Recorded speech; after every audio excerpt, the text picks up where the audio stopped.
A very good afternoon to all of you. On behalf of the Wildlife Institute of India Category 2 Center for World Natural Heritage Management and Training for Asia and the Pacific region, I would like to warmly welcome you to this webinar commemorating World Tourism Day.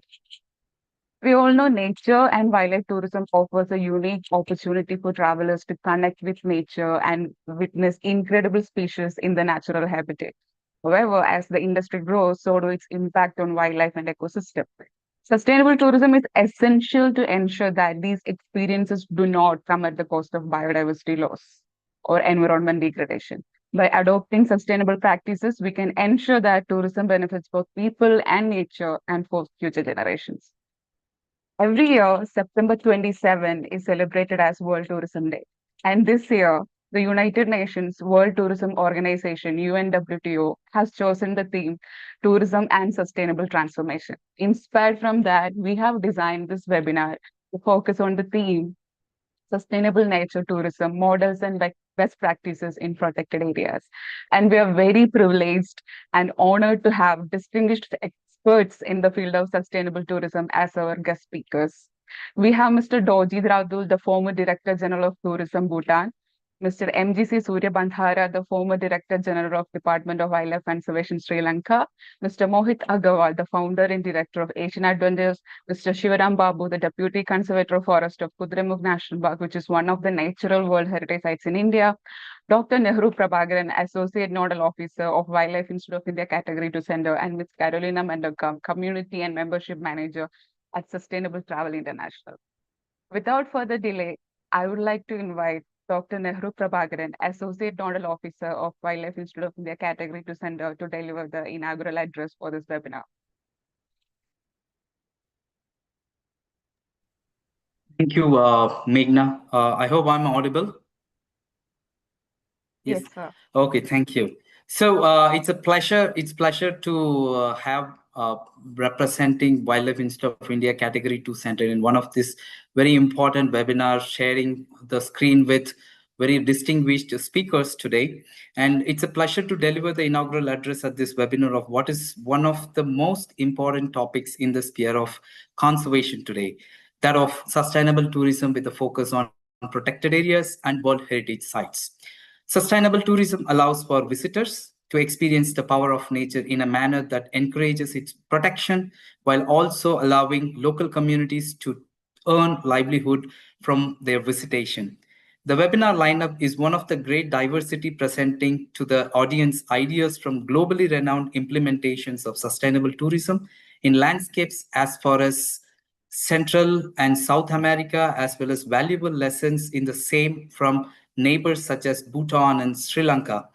I'm told that this webinar will have attendees from more than 40 countries, representing truly international learning event facilitated by WII-C2C. And I request the attendees to put forward interesting questions for the eminent panelists to answer. Sustainable tourism is a concept that deserves further consolidation and dissemination. And through this webinar, I anticipate that the ideas and the models put forward here will help all the attendees to understand and implement the same in their roles with much greater impact. Without much to add, I really encourage the participants. I'm really honored to be part of this webinar. And thank you, Meghna, for this initiation. Thank you, sir. And today we are honored to have Mr. Peter Debdane, the Program Specialist of Sustainable Tourism of UNESCO World Heritage Center with us today. Sir, if you'd like to share remarks for the webinar.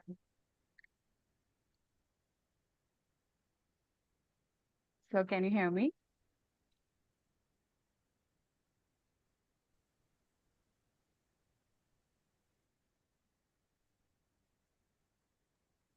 Yes, can you hear me?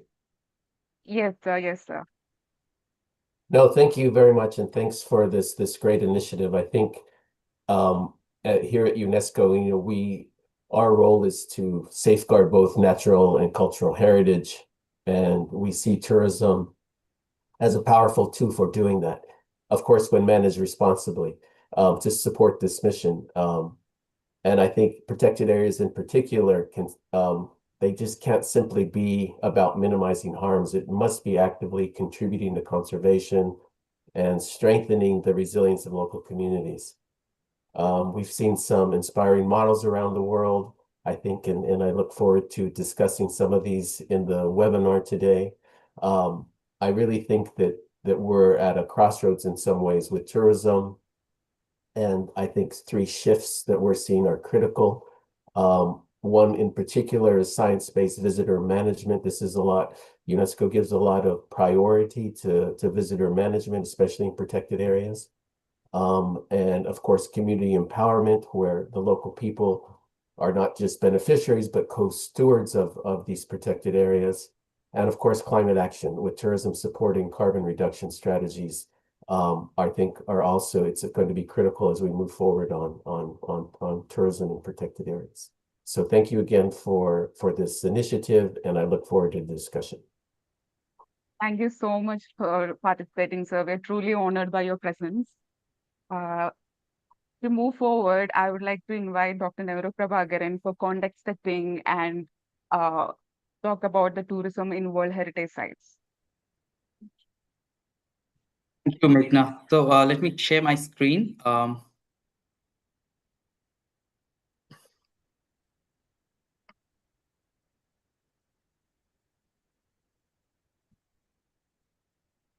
hope my screen is visible properly. Yes, sir, it's visible. Okay, thank you. So the tourism and natural heritage is what I would like to focus on in this context setting. And first of all, on behalf of the Wildlife Institute of India Category 2 Center under the auspices of UNESCO, we welcome you all for this interesting webinar, and I'm sure that it is going to be a thought-provoking one. When we talk about the World Heritage Sites, of course, tourism is one of the important aspects of heritage matters. And in the ambit of UNESCO, we have across the world more than 1,248 40 World Heritage Sites. And when we look at distribution of these sites across the world, obviously certain regions have more representation than few other regions, which are still having much more potential for World Heritage Site designation. And among all these World Heritage Sites, if you look at only a major proportion is dominated by the cultural heritage sites, which are largely linked with the human architectural marvels.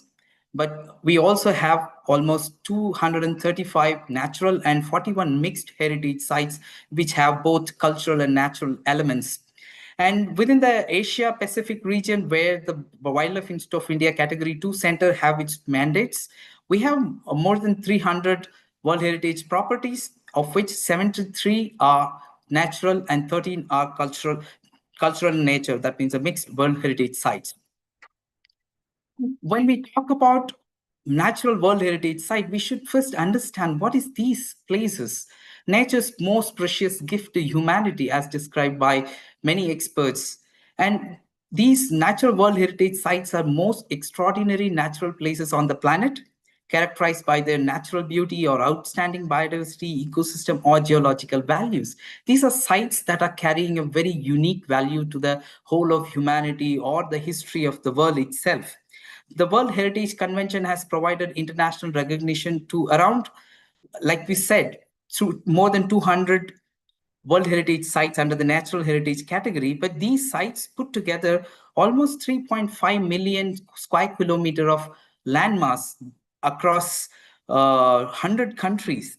That's a huge amount of area. Although these numbers of World Heritage sites under the natural category may be lesser than the cultural World Heritage site, but if you look at from another point of view, the amount of area get protected under the natural World Heritage site is much more humongous than the cultural World Heritage sites.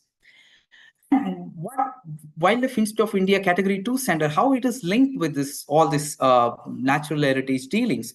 Of course, among the world, we have 9 Category 2 centers within the UNESCO's ambit to work on the heritage aspects, and of which all these 9 Category 2 centers, Wildlife Institute of India Category 2 centers for the Asia Pacific region, is particularly mandated to work on the natural World Heritage sites and promotion and capacity building of natural World Heritage sites.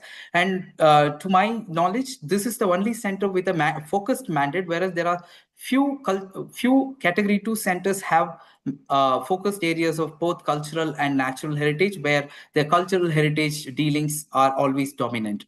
So how do we go about our task in the Asia Pacific region or across the world? We have 4 major objectives under the Wildlife Institute of India Category 2 Center. One is the strengthening of capacities in the management of natural world heritage in the region, and achieving more balanced representation of properties from Asia and the Pacific. This could be either having more cultural and natural heritage site, or having more natural heritage sites from the Asia Pacific region, and raise awareness of the importance of natural world heritage, and foster international cooperations on natural world heritage initiatives, which also includes collaboration initiatives to better management and protection of world heritage sites within the Asia Pacific region. And what we have achieved in this last 10 years of our being, of course, we have done quite a lot of work within the Asia and Pacific region, and our largest activities revolve around courses and capacity building for national and international level, regional and larger global levels. Of course, in the pursuit of its mandate, WII-C2C has developed and contributed to the innovative new methods to develop skills and awareness of the World Heritage Convention.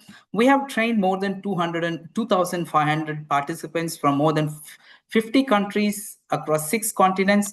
And obviously, the outreach initiatives, advisory services, and a few of our activities also oriented in research and monitoring, having located in the Wildlife Institute of India, which is one of the premier institute within the country as well as in the region to work on the natural heritage management and wildlife protection across Asia.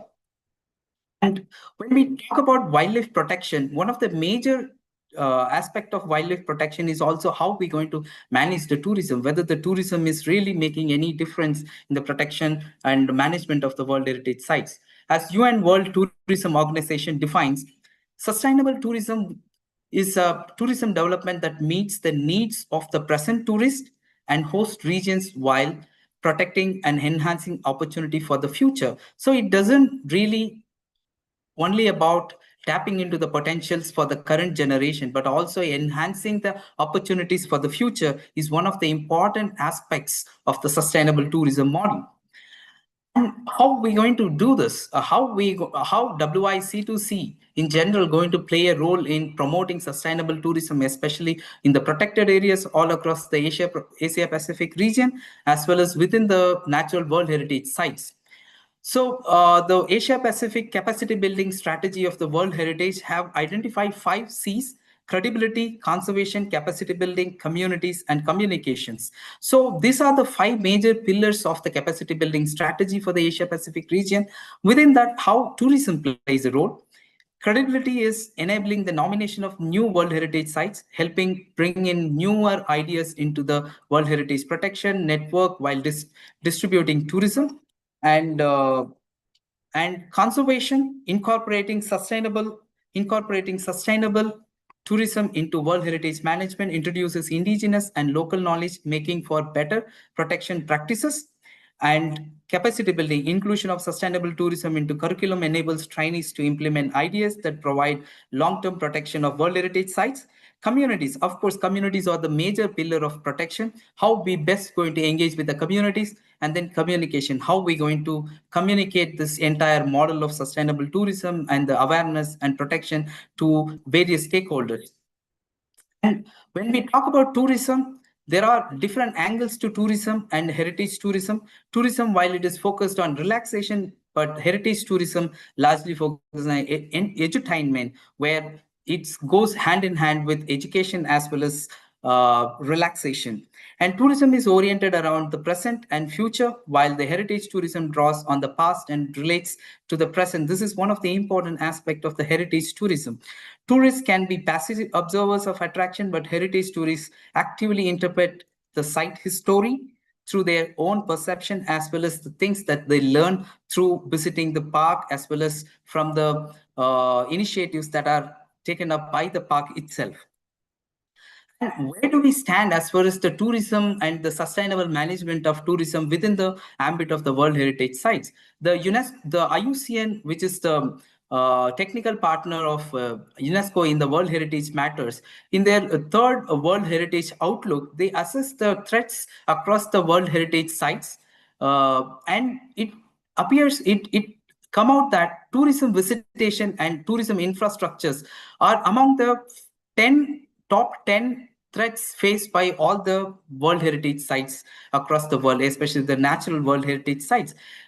This is the tourism visitation in general is only third to climate change and severe weather and invasive and alien species threat to the natural heritage. So you can understand the gravity of the tourism visitation, how it is influencing the natural World Heritage Sites. So the Sustainable Tourism Toolkit, again developed by the UNESCO World Heritage and Sustainable Tourism Program, it definitely advises certain particular steps to mitigate these adverse impacts of tourism on the natural World Heritage sites. And of course, it has 10 strategic foundation steps. And the first 4 foundation step, understanding the site. Every site has its own uniqueness and its own complications. Understanding it is the primary step, and then strategizing based on their understanding, and what is the governance mechanism that is currently built within this park management, and then engaging with different stakeholders to take forward this governance. These are the 4 major foundations on which the core delivery of the sustainable tourism is rely on, whether it is communication, infrastructure, value, behavior, investment, monitoring. Everything is based on these 4 core foundations. There are, at the global level, there are, of course, best tourism practices from few models. For example, the Great Barrier Reef, one of the largest coral reef under the World Heritage Site category. There are issues within this site and how the site has effectively managing these issues. Obviously, back in 1990s, there are a lot of impacts on tourism is felt on this site.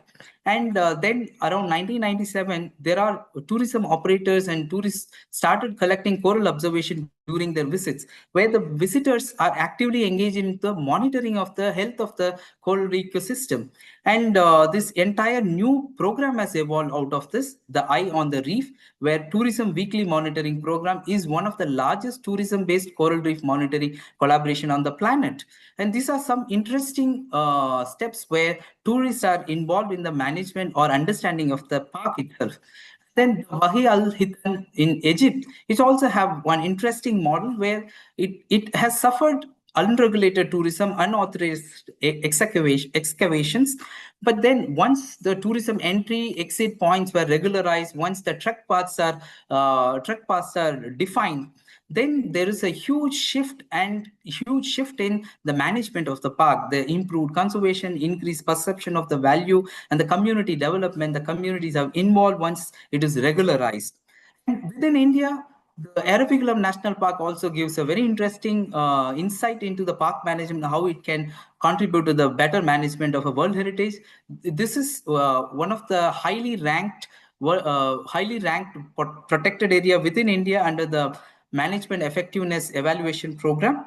And this particular site is approach the management slightly in a different way. For example, there new facilities where the virtual reality nature education center that was established recently has really contributed to the experience of visitor to the parks core areas where no visitation is allowed. So that provided a better opportunity for the visitor to experience what is found inside the park.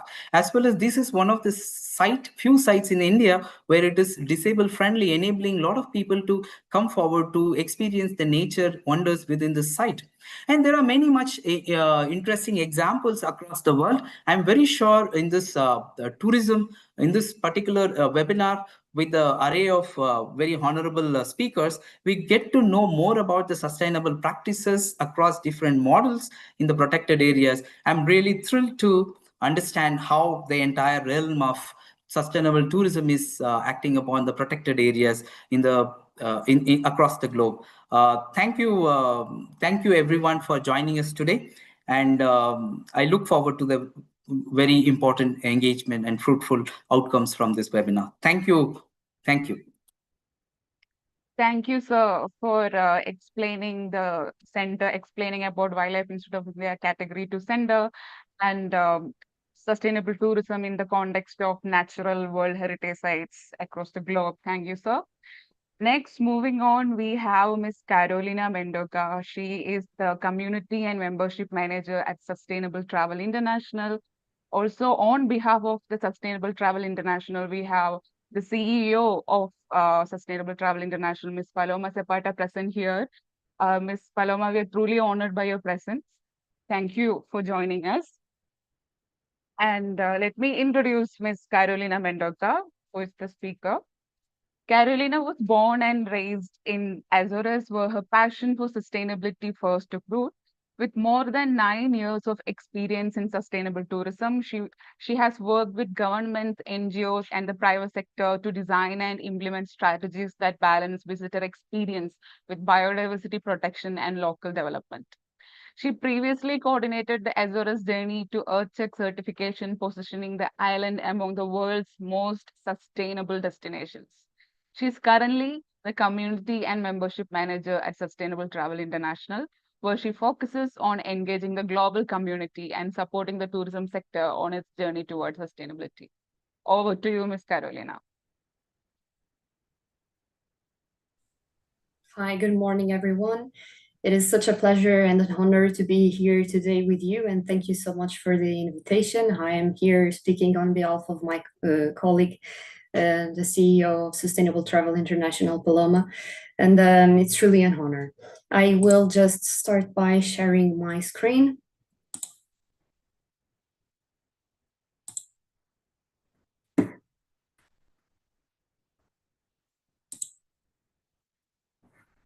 I believe that you can see my screen now.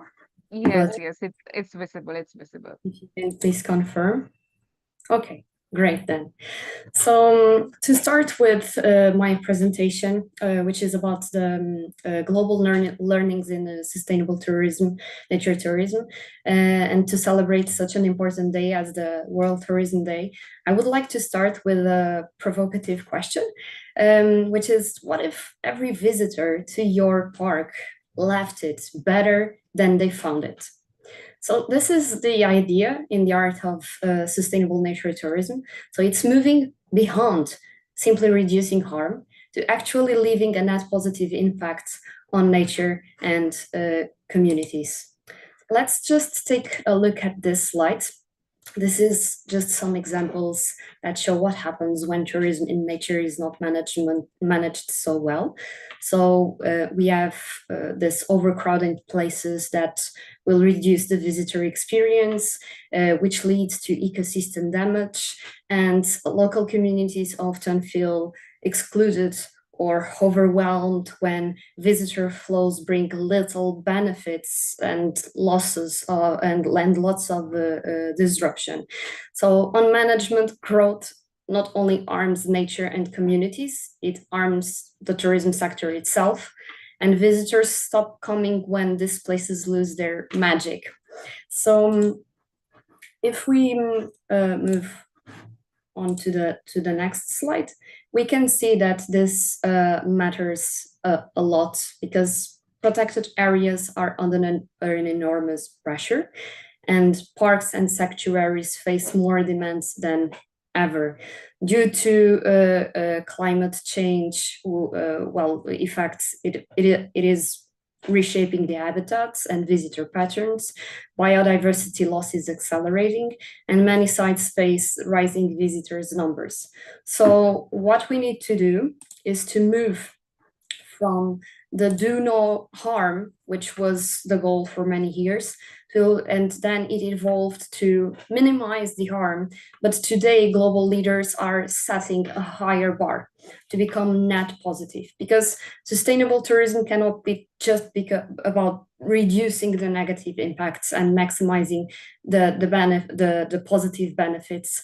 And leading destinations are now asking, how can tourism actively restore nature and also strengthen communities? So this is a shift from neutral to net positive. So let's start to look at this sustainable best practices and how can we put our hands on it. Here are some examples, and practice one has to do with the community co-management.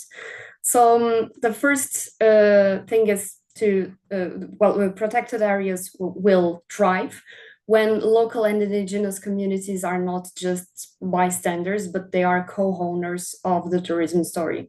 We can give an example of Kudremukh National Park in Thailand, where World Wildlife Funds train local community members to work as guides and drivers on elephant safaris, while ecotourism also supports jobs for rangers, artisans, vendors, and hospitality staff. So this is income tied to healthy wildlife builds pride and stewardship, turning locals into conservation advocates and inspiring visitors to turn. So when communities benefit, they also want to protect. Then we have practice number 2, which is adaptive visitor management. Here we can give an example about Rwanda strictly limiting gorilla tracking to just 8 visitors per gorilla group per day, and just for 1 hour. And that strictness is exactly why the program has credibility. So here we also would like to highlight this practices like the carrying capacity, adaptive quotas, and real-time monitoring. And I would like to give this note here that carrying capacity isn't a fixed number, it's dynamic because it can change regarding the conditions that the environment provides that are also changing due to many factors such as seasonal changes, technological advancements, or human activities. The adaptive management is not just about reducing access, but also about preserving the experience and the ecosystem for the long term. So then we have practice number 3, which is regenerative finance. And here tourism must directly finance the conservation it depends on. We can give an example of a recent study that revealed that more than half of protected areas in the Southeast Asia have been unable to prevent deforestation, leading to the loss of nearly 180,000 acres of forests. And it is estimated that at least $17 million is needed to improve their management and conservation. So tourism to protect areas need this to bridge this funding gap.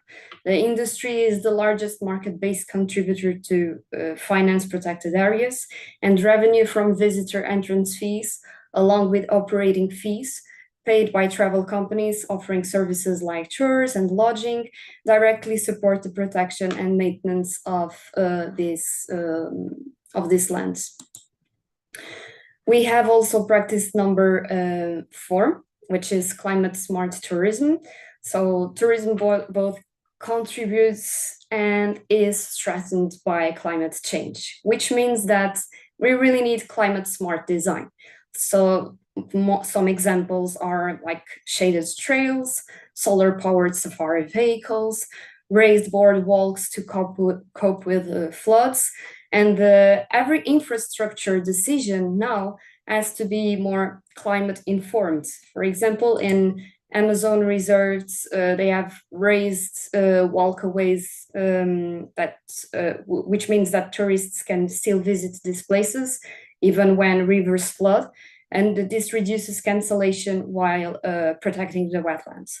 So climate smart design means resilience, but also means safety and credibility. And visitors can obviously notice when the parks are adapting, and this shows a seriousness about the climate change effects and the aim to adapt. Finally, we have practice 5, technology for monitoring and interpretation. So technology isn't an enemy here. It can be a really good ally. Some examples that are being used worldwide are heat maps and GPS data that show us pressure points, citizen science apps that let visitors log sightings and create valuable monitoring data.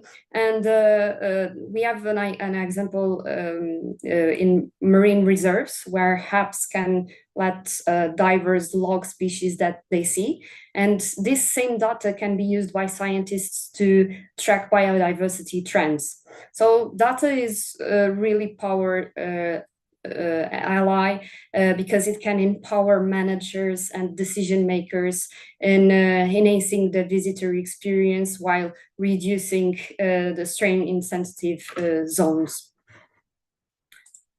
Of course, that all of these policies make sense if we have a good governance, a good vision, and standards that reward sustainability. Here we give the example of concession contracts that require sustainability clauses, such as like hiring targets and visitor limits, conservation investments. Certification and standards also support and legitimize these policies, such, for example, UNESCO World Heritage Sites, certifications accredited under GSTC criteria, and of course, monitoring groups with advisory councils that can reunite and have very good and important insights about the governance and vision, so that these best practices not only remain pilots, but also scale and last in time. Here we also share some global, a few quick global lessons, such as the Rwanda permits that has strict limits with high transparency, with high value. The New Zealand Highland restoration with visitor fees fund where visitor fees fund invasive species eradications. And I believe many people know the Palau's Eco fee, where every tourist contributes directly to marine conservation. So what we wanted to highlight here is that these limits need to go hand by hand with transparency, so that tourists know the system and tourists know where their money goes. So this creates a lot of credibility and this will to return to these sites. And the truth is that the entry fee is in some of these in these sites is a small fraction of the total visitor spending. So the visitors are willing, especially when they see, as I was saying before, when they see where their money is going in a transparent way to conservation and to community benefits. So there is this great opportunity to develop additional revenue streams, such as the diversification of the tourism offerings, the sale of products, and identification of new attractions within protected areas. And this is really important also for the distribution of the tourism flows, not just in the place, but also along the year. For example, in Costa Rica, in Cayuga Collection, the Cayuga Collection uses creative marketing to highlight what is already the reality. So rebranding Costa Rica's rainy season as a wildlife season was a really good option, because while tourists typically view rain as a drawback, this branding showcases why the best time for why this is the best time for unique animal experiences. So in this time, in the rainy season, everything is in lush, everything is beautiful, many animals have their babies, wildlife is more active after the rain showers, turtles lay and hatch their eggs on Costa Rica beaches. So it's a really good season to visit as well, and it will contribute for the distribution of the tourism flows. So now let's get more interactive here, and I've brought this poll out of the practices that we've just discussed. And if I would like to invite you to scan this QR code, please, because it will lead you to this poll where you can vote on one of these best practices. And the question is really simple. It's about which of these practices would have the biggest impact in your site this year. I will just activate the poll now. I hope that you have already scanned the QR code.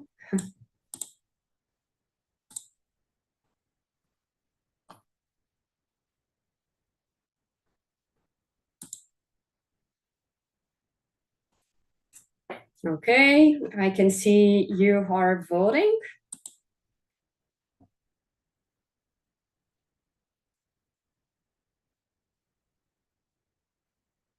We have 5 answers now, but 13 logins. Let's wait for a little bit more.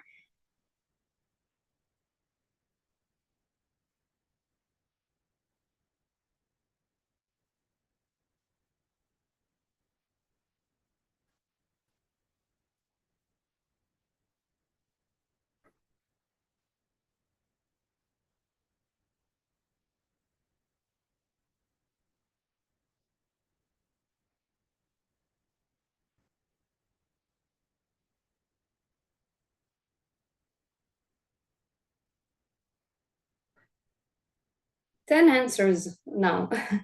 And we have here regenerative finance and the front.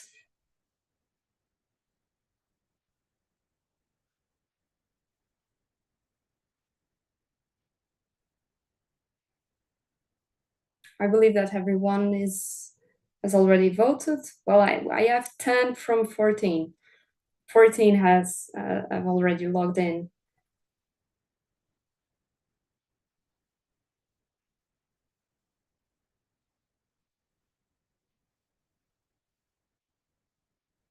Okay, let's keep with this voting poll.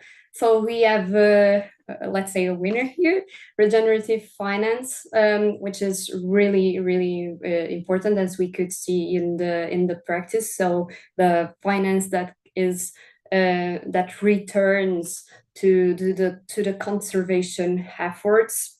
So this is a really important one. Okay, we have also the adaptive visitor management in second place, which, as we could see, is visitor management. It's a really important practice for setting the goals, the limits, and all the adaptation for the conservation of these places. So the call to action here, and thank you so much everyone who participate in this poll. It was really important to add your insights about this. And what I wanted to highlight here is that you don't need to implement all these practices at the same time. What we would like to see is that you commit to testing one of these practices before your next tourism season. As you could see, it might be as simple as revising a concession clause, or testing a timed entry, or piloting a small conservation fee. You don't need to do everything at once. Start with one pilot, measure it, and then, super important, share your stories, because small steps build trust and momentum and credibility. So let's all make every visit a net positive one. Thank you for your attention. And in order to keep learning, I would like to invite you to scan our QR codes in this last slide, so that you can have access to more information and resources. And let's continue the conversation, because it is together that we can truly make every visit a net positive one. And happy World Tourism Day tomorrow. Thank you, Ms. Carolina, for this wonderful presentation, for showing us the examples from around the world. It is truly in order to see such examples such as the gorilla trekking and the pledge tourists are supposed to make in Palau Islands. It's truly inspiring to see such examples, and the regenerative financing, which ranked the more in your interactive session. Thank you for making the session more interactive as well. Regenerative financing is very interesting. The money from the tourists going back to the conservation itself, that is very inspiring. So the session is open for questions. Participants, anyone have questions, kindly post in the chat box. As of now, we have one question, which is, which site would you recommend as the best example of community-led governance? So out of the examples that you have, which would you suggest as the best example in the context of community-led governance?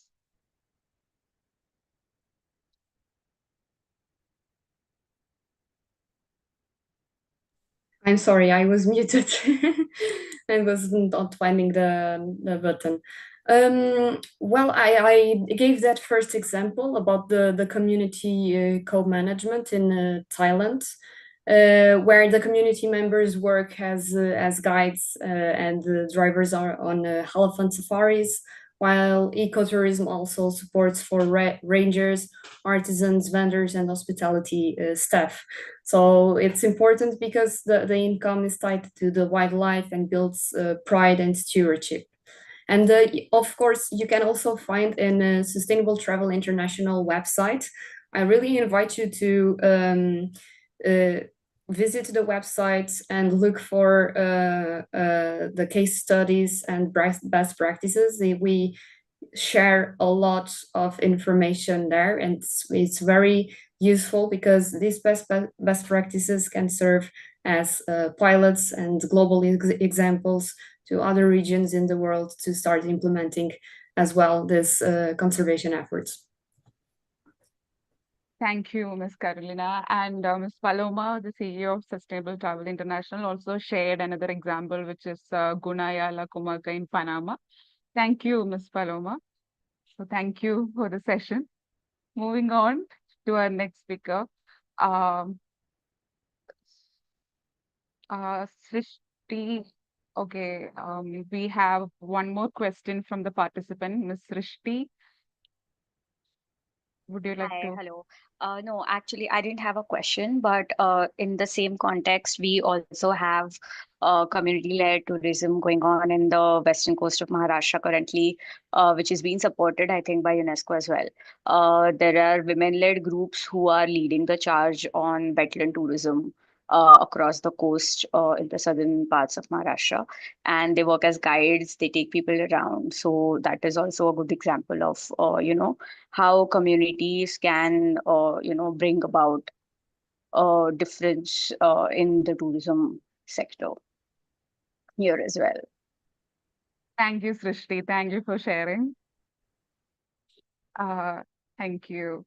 So moving on to our next speaker.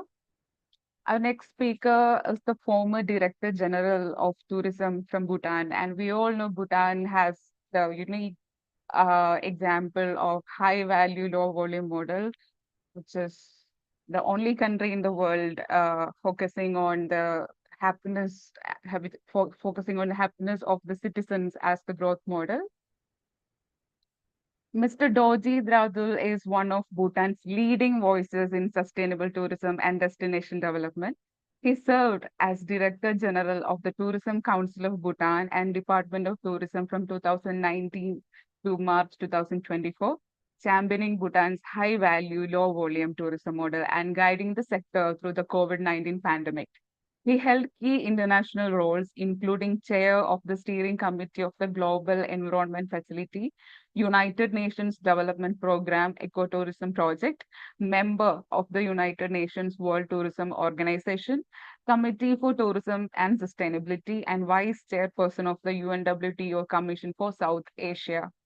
Under his leadership, Bhutan received global recognitions such as the Green Destination Silver Award at ITB Berlin, Germany in 2024, the Wanderlust Award for Best Sustainability Initiative for the Trans-Bhutan Trail in 2023, Time Magazine's World's Greatest Places in 2022, 10 Sustainable Destination to Visit in 2021 by Costenast in January 2021.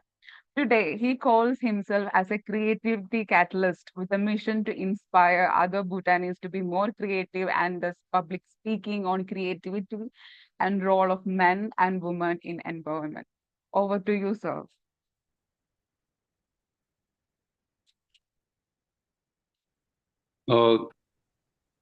Thank you very much, Meghna, for this, I would say, very beautiful introduction. Let me just share my slide. Okay, I hope this is visible to everyone. Yes, sir. So can you go to the full screen mode? Yeah. Okay. Yeah. Yes, Okay, sir, so first and foremost, thank you so much, WII and UNESCO, for giving me such a wonderful opportunity to be with all these like-minded here. And as I was listening to Carolina, I think I'll be not saying anything much different from what she has just said, but maybe in different words. So, but only request I would have to Carolina is in next time in your presentation, I would request you to also have Bhutan's as an example in a global snapshot. I'm sure you'll do that after my presentation. So thank you. Yes, so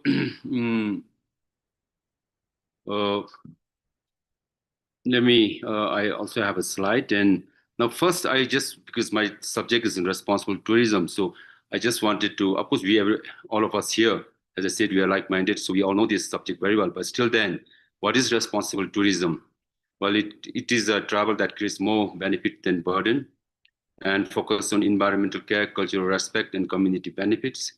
And as already stated by Mr. Peter also from UNESCO, and of course also in Carolina's presentation, that is not only just about minimizing harm or burden, but rather maximizing the benefit or to have a net positive impact. So this is what is a responsible tourism.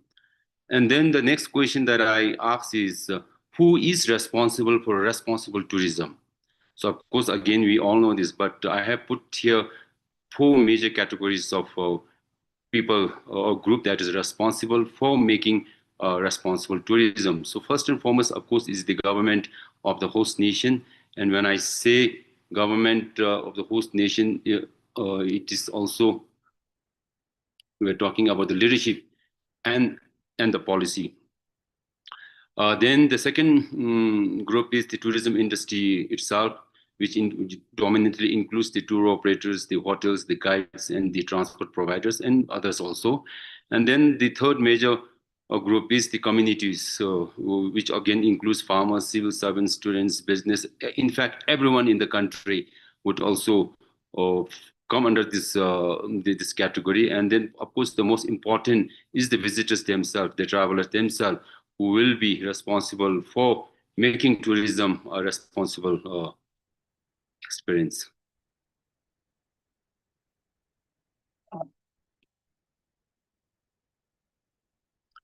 Yeah, so yes, responsible tourism is basically a shared responsibility, and governments create the framework, industry deliver responsibly, and we communities safeguard authenticity, and then tourists make mindful choices. And why I have actually given this background is because I believe that Bhutan's high value, low volume tourism model, which I'll touch on later on, this actually has worked so far in our country, because I believe that all 4 categories that I've just listed are quite kind of active and of course working together successfully.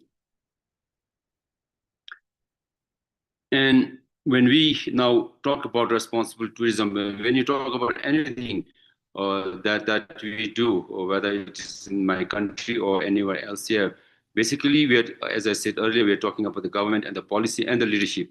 And I believe whatever we are doing now, when we talk about tourism here in my country, I believe the leadership has actually played the biggest role here. Now, this is Bhutan's 1629 legal code in 16th century.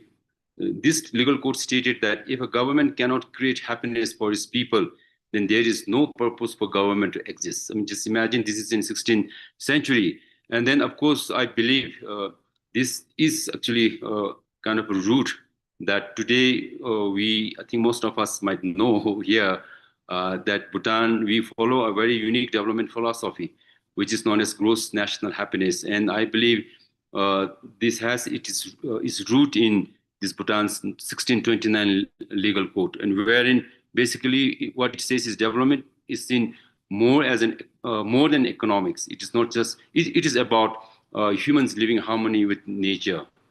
Now, following this one, when you come to this modern times, now in Bhutan, the development, in fact, the so-called the modern development, Bhutan was under self-isolation for a very long period, and it was only in early 60s that Bhutan actually opened up to the world. So it was only in 1970s that our fourth king, presently we are under the reign of fifth king, and so during fourth kings in early 70s.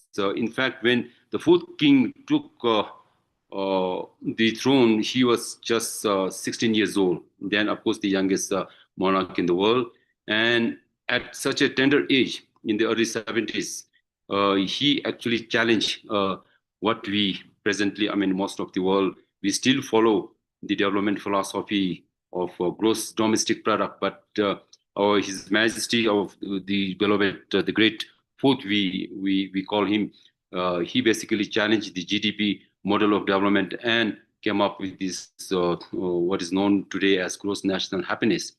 And gross national happiness has been our development philosophy since then, since the mid 70s, you can say, or maybe even late 70s. And in a very simple words, what we mean by gross happiness is a development approach seeking to achieve a harmonious balance between material well-being and spiritual, emotional, and cultural needs of a society. So this has basically, just to, I'm sure most of you might know, but if there are some who has not yet been introduced to this, so gross national happiness, basically what we mean is, as stated earlier, we have 4 pillars, and these 4 pillars are good governance, sustainable and balanced economic development. And the third one is ecological resilience, and fourth is, of course, the cultural resilience and vital community. And these 4 pillars are being supported by 9 domains and 32 indicators. So the 9 domains, of course, I will not read all the 32 indicators, but 9 domains I would like to read. So the 4 pillars are supported with 9 domains.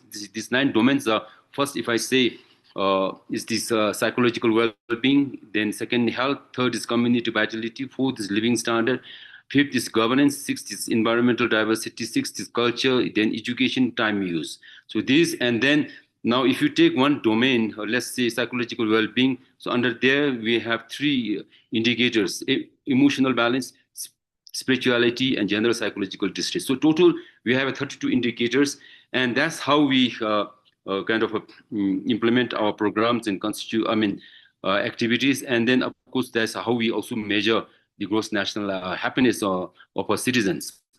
And this has been also now institutionalized in our constitution, which was adopted in 2008 with the first, of course, our country used to be a monarchy, and since 2008, it became a democratic constitutional monarchy. So along with that, we have also adopted our constitution, and in our constitution, this is also being stated that state shall strive to promote conditions that enable the pursuit of gross national happiness.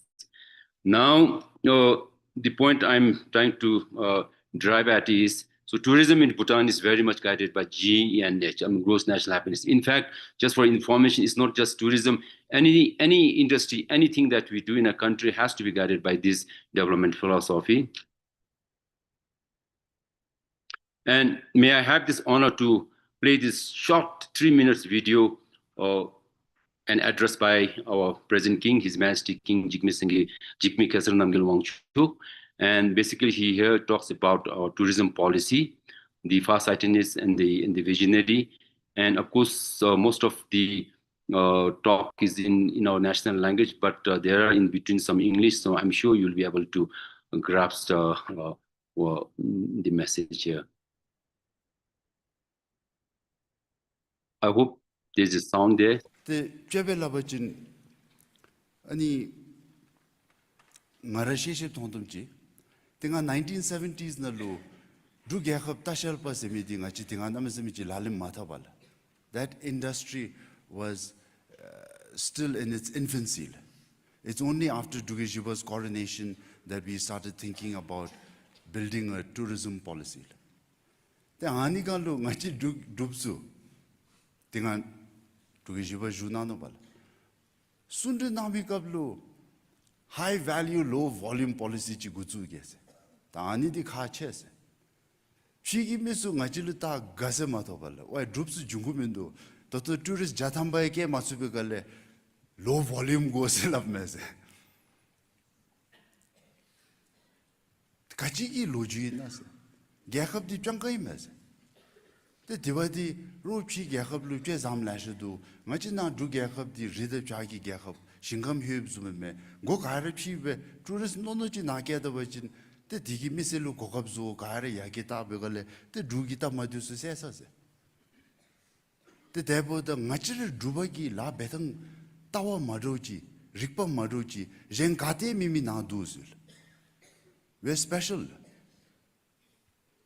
Dinga, Long Sumchu Jipchuki Hamalera, Dinga Chala Zibdelu, Mapa Mashi, Tai Benigi Lime Bez, Titigi Cabin, Titigi Nyankajon. Then I rib gimge. Tanjulu, Majere Gakabdi, Sago Detotuchin Geniki challenge. The high value, low volumes.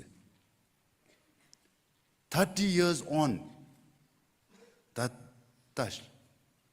She give me one once a chip, na hubical and I chiki gumbe one say, come ding I do such a keuchi. The name Same Yiche Bomjul. Name Same Ngerang. They feel privileged to be in our country as our guest because of brand Bhutan. Amazing. Now today, when we have to deal with large numbers of tourists, when people are knocking on our doorstep, it does make sense to come up with a policy, high value, low volume.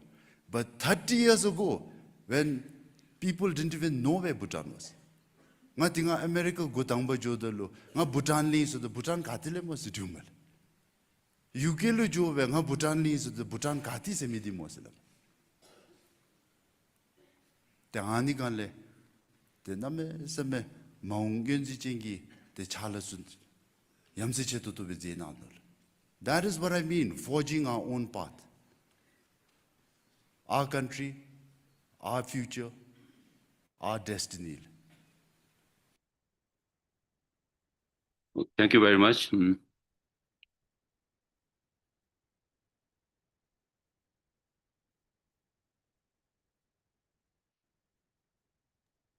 Okay, so this is a slide basically summarizes our tourism policy of high value, low volume, which in other words is basically we're talking about responsible tourism here. And the point that that was being highlighted in the royal address was that this policy was adopted maybe about 40 or 50 years ago. So today it really makes sense. But then 40, 50 years ago, I mean, why did this policy even came?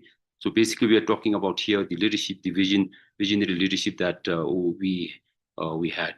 So here, the philosophy is gross national happiness, policy is high value, low volume, and then principles. We have some of these principles like regenerative. And in our case, we consider tourism as a national strategic asset, just like any other natural resources like forests, water, minerals. So we also consider tourism as a national strategic asset, is basically regenerative. And then another principle is quality over quantity. We're talking about here high value. And also very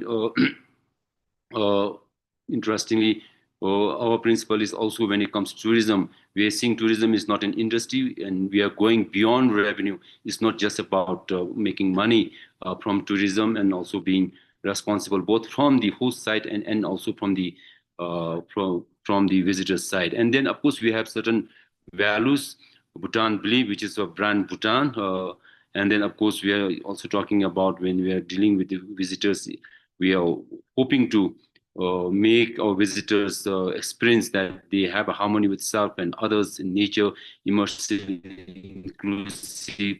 And of course, when you talk about everything, most importantly is the strategies. I mean, how do we actually implement high value, low volume?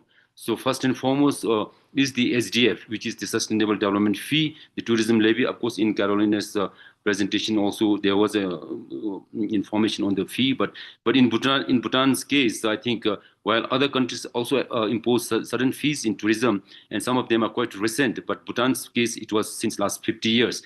From the day when we started our tourism, we have been charging what we call then as a royalty, but today it's called a Sustainable Development Fee, as you can very much tell from the name itself, Sustainable Development Fee. And also the another characteristic of the Sustainable Development Fee of a country is, it is, I think, could be considered as one of the most expensive. I think we are being actually critiqued for being that expensive, because ours is, as of now, we are under discount period.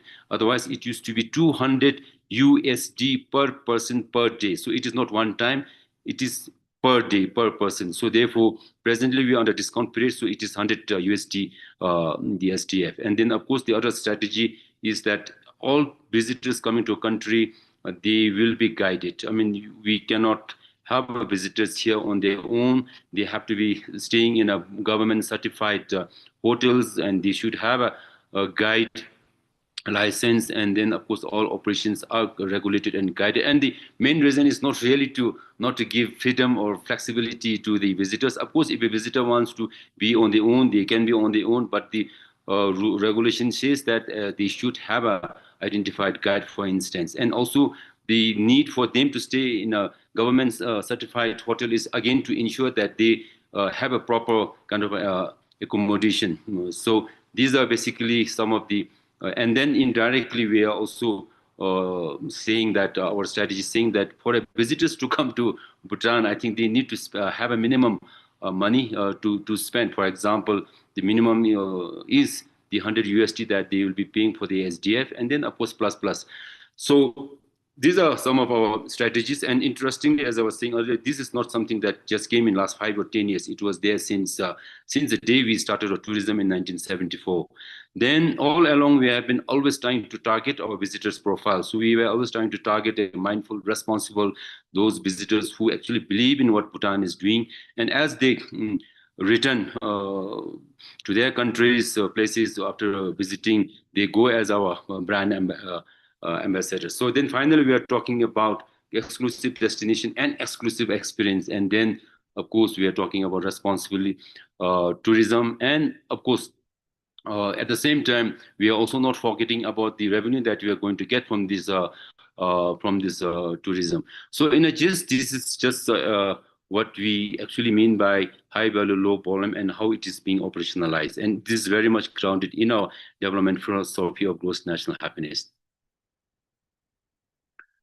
Now, just to add a few more points, high value, low volume is responsibility. It's not just policy. Of course, it's a policy, but we're saying it's not just a policy, it's a responsibility. Now, when we say high value, now just to explain a little bit on these terminologies, we are not just talking about the 5-star services. We are not talking about, but rather we are talking about 5-star experiences or services. We are talking about the depth, we are talking about the authenticity, awakening, and the connection with the host, visitors, and guests. And of course, more important is that discovery, and more and more now we are also trying to define this, explain through as trying to achieve a higher objectives of like mindfulness to enlightenment. Then when it comes to low volume, again, I think Carolina also mentioned that basically we are talking about carrying capacity here. The low volume, it is not fixed. It's not fixed because this will be dynamic, it will change. So depending upon the carrying capacity of our infrastructure, our services, and all, the the number of the arrivals can go up and down. So, but to date, we had never had to do any kind of intervention because our number has been so far still low. And in fact, after COVID, and even today, we are really struggling. We are not getting even the minimum number that we should be having.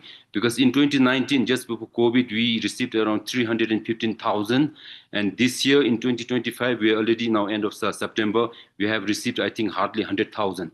So we still have a long way to go even to achieve that number that we had pre-COVID. So therefore, it is an intentional, it is a low impact, and then mindfulness and not is not a limitation, but rather a regulation. And this is all actually being done more importantly for the experience of the guests, because when we are not able to regulate the number based on our carrying capacity, then we believe that the experiences that we promise to our visitors, the high value experience, can be compromised. So therefore, this has to be there. And in fact, high value, low volume is the two sides of the same coin. And this has to go together. We cannot have a high value and high volume. We believe that it maybe is possible, but I personally believe high value has to be with a low volume. Then now, just to again to explain, how can we explain our tourism model as a responsible tourism model? While we Sir, sorry to interrupt, sir, but there is a little bit time constraint. You have like another 1 minute, sir. Okay, I'll just summarize. So this is basically saying that high value, low volume, in other words, is just a responsible tourism. So maybe I will not explain this. Then the responsible reflection. So okay, these are some few slides. So therefore, I have some few reflections. Could high value, low volume be more than just a tourism policy? Could it be truly a Bhutan's gift to world, showing responsible tourism is rooted in wisdom, values, foresight, rather than mere economics? The second reflection is, what if tourism success was not measured in numbers, but in meaning? And the third reflection is, in a world struggling with over-tourism, climate anxiety, cultural erosion, can high value, low volume point to a path where tourism becomes a force of preservation, peace, and happiness? And then finally, is the future of tourism about more travelers or about better travelers? Could fewer visitors, deeper journeys, and more lasting benefits be the true measure of progress? And is responsible tourism about restriction, or is it about mindfulness of both travelers and hosts, ensuring every encounter leaves both the transform? So these are some few reflections, and maybe I will not touch this because I've been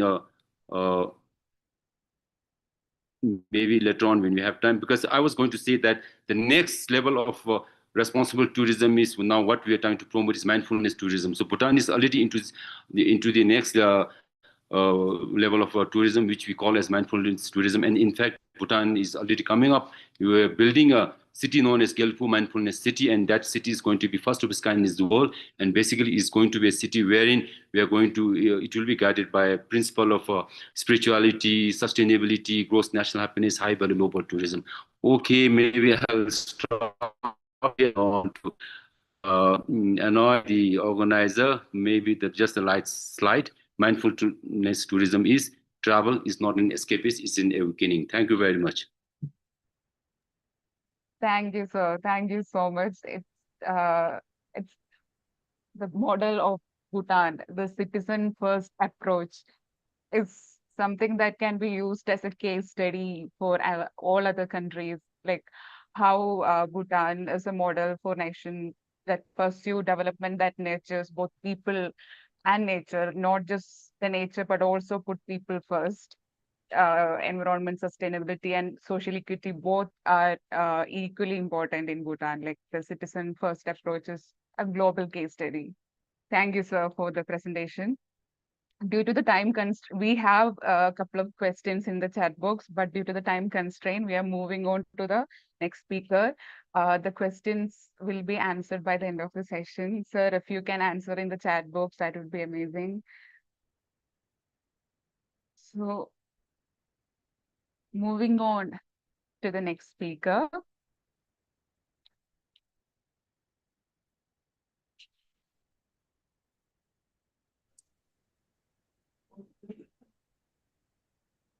Mr. Mohit Aggarwal.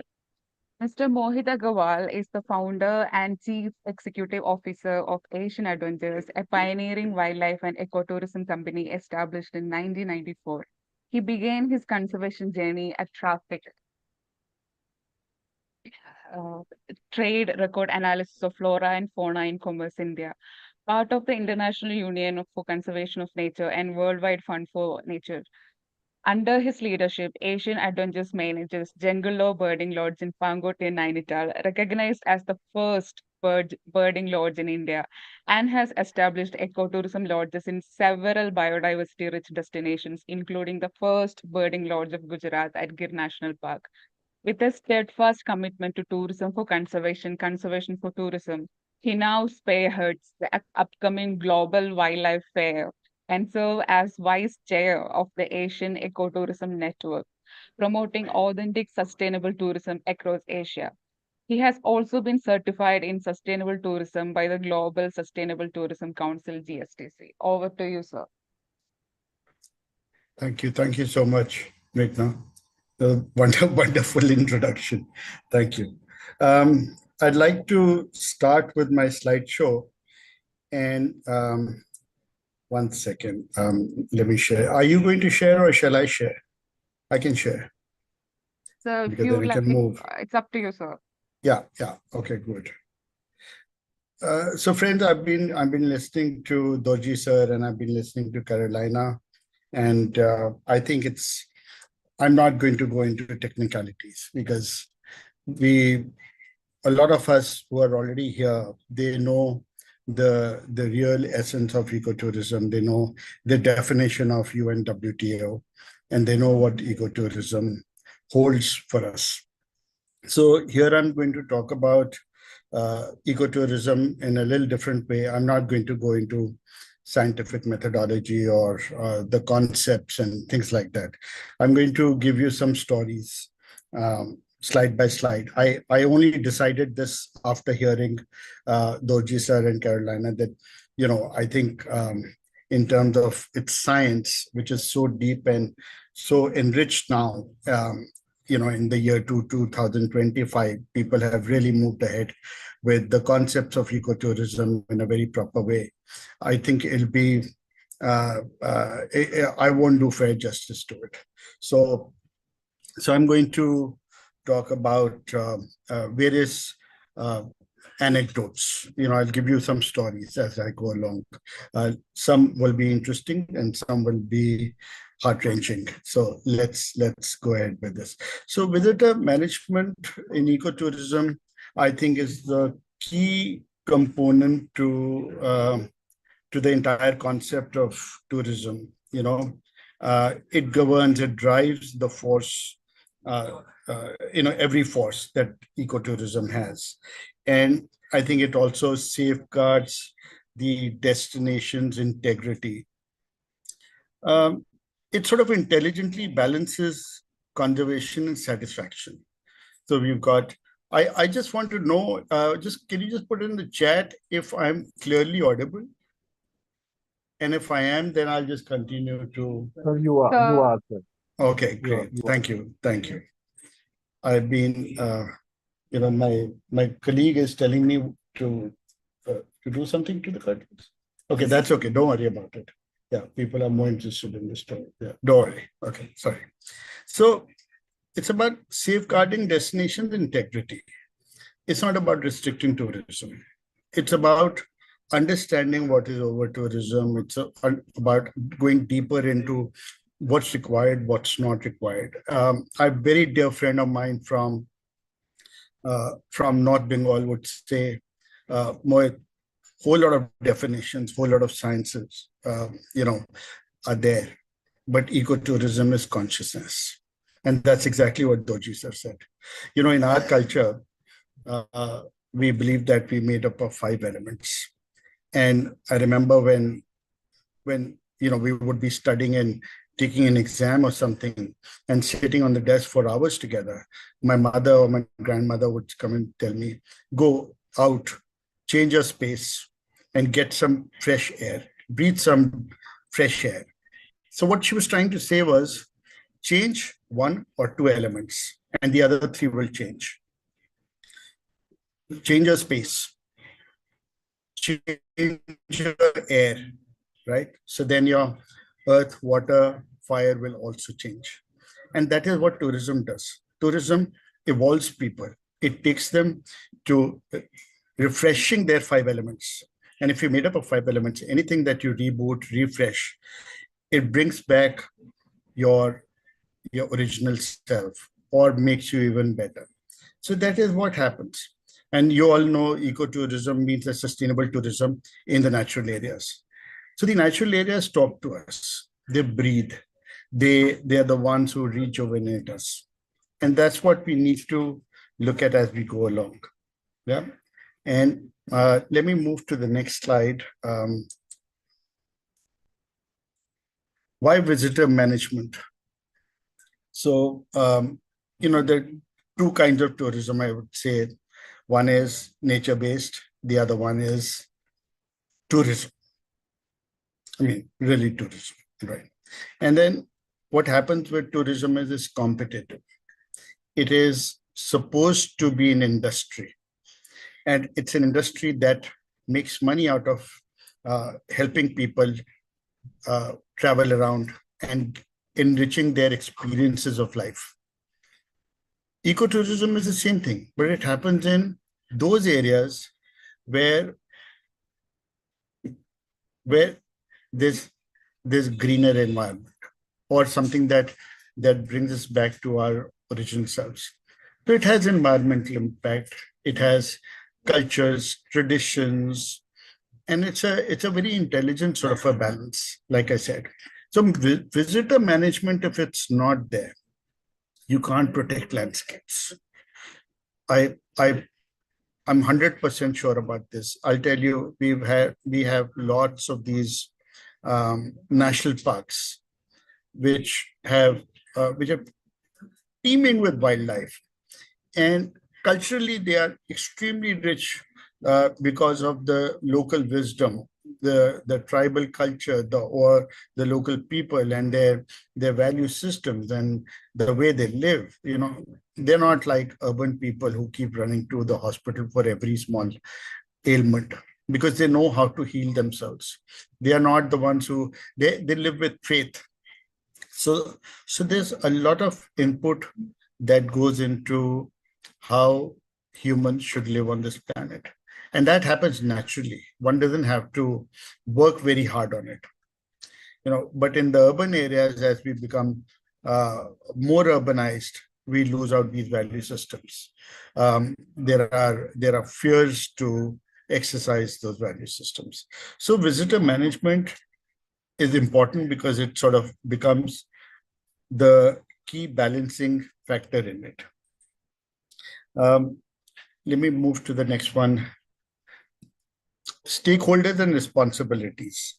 So, stakeholders, tour operators, destination managers, accommodations, whether they're homestays or they're community-based or they're locally owned accommodations, the local communities, and visitors themselves.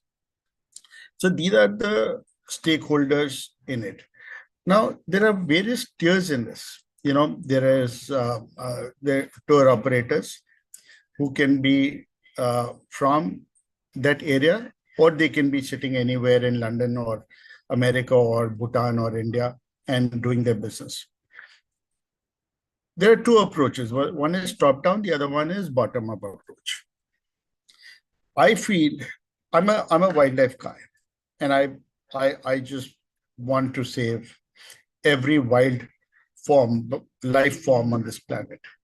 And I want to make sure that our wildlife is thriving. And ecotourism is doing it. That's my vision. So when it's tour operators, let's say you're selling a tour for $2,000. The one stakeholder down in the chain gets $10 for the kind of service that he's providing. Now, when you multiply your numbers and let's say you start to sell it at 3,000, is he going to get 15 or proportionately equitable sort of distribution will happen? Maybe not, right? So I'm not against the market economics or how it works or something, but I'm also for bottom-up approach. The human intelligence is the same across the planet. It's just a question of how much access you have to the modern systems. So if the people on the ground who are there, where the wildlife exists, where ecotourism exists, if they have bottom-up approach and if they are empowered to do that, they can be the tour operators. They are the destination managers. They know exactly what goes into it. Their sacred groves, their ponds, their lakes, their wildlife, the birds, their their agriculture, everything. And accommodations have always been based on that. You look at Bhutan, what Dorji sir was talking about it. Accommodations have been in sync with the landscapes, and that's how they crafted the traditions of humans. You know how humans lived, because they had to ensure that they look at the seasonality, they look at the kind of place it has. You know, I have a place in Jageshwar. I don't know if you know about Jageshwar. It's a small little town where we have 1500-year-old Shiva temples in Uttarakhand in the Himalayas.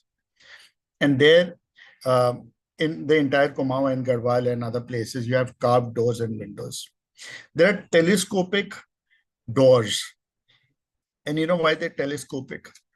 Because depending on the upon the spirituality and the monetary situation of the people, you know, those doors were carved. Depending on what their traditions were, their backgrounds were, and the stairs was so high that by the time you actually get up there in the main hall, you'll be out of breath.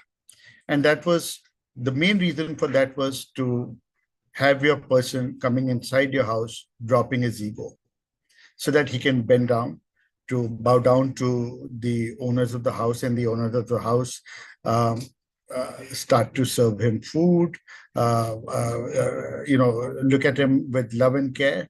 So these are the value systems that were embedded in the architecture. So we have modern architecture. There are a lot of Western influence. You would want this and that. Nothing wrong with it. But it's just that, are we willing to live simply? If you want to live simply and live in a way where it nurtures us, then we need to look at what our traditions are. So when we're talking about regenerative tourism, this is one of the things that I want to talk about. Local communities, visitors, all these factors will fall into place. I have to tell you about one story that okay, let's understand this. Arrival, reality, guided transformation, lasting connection.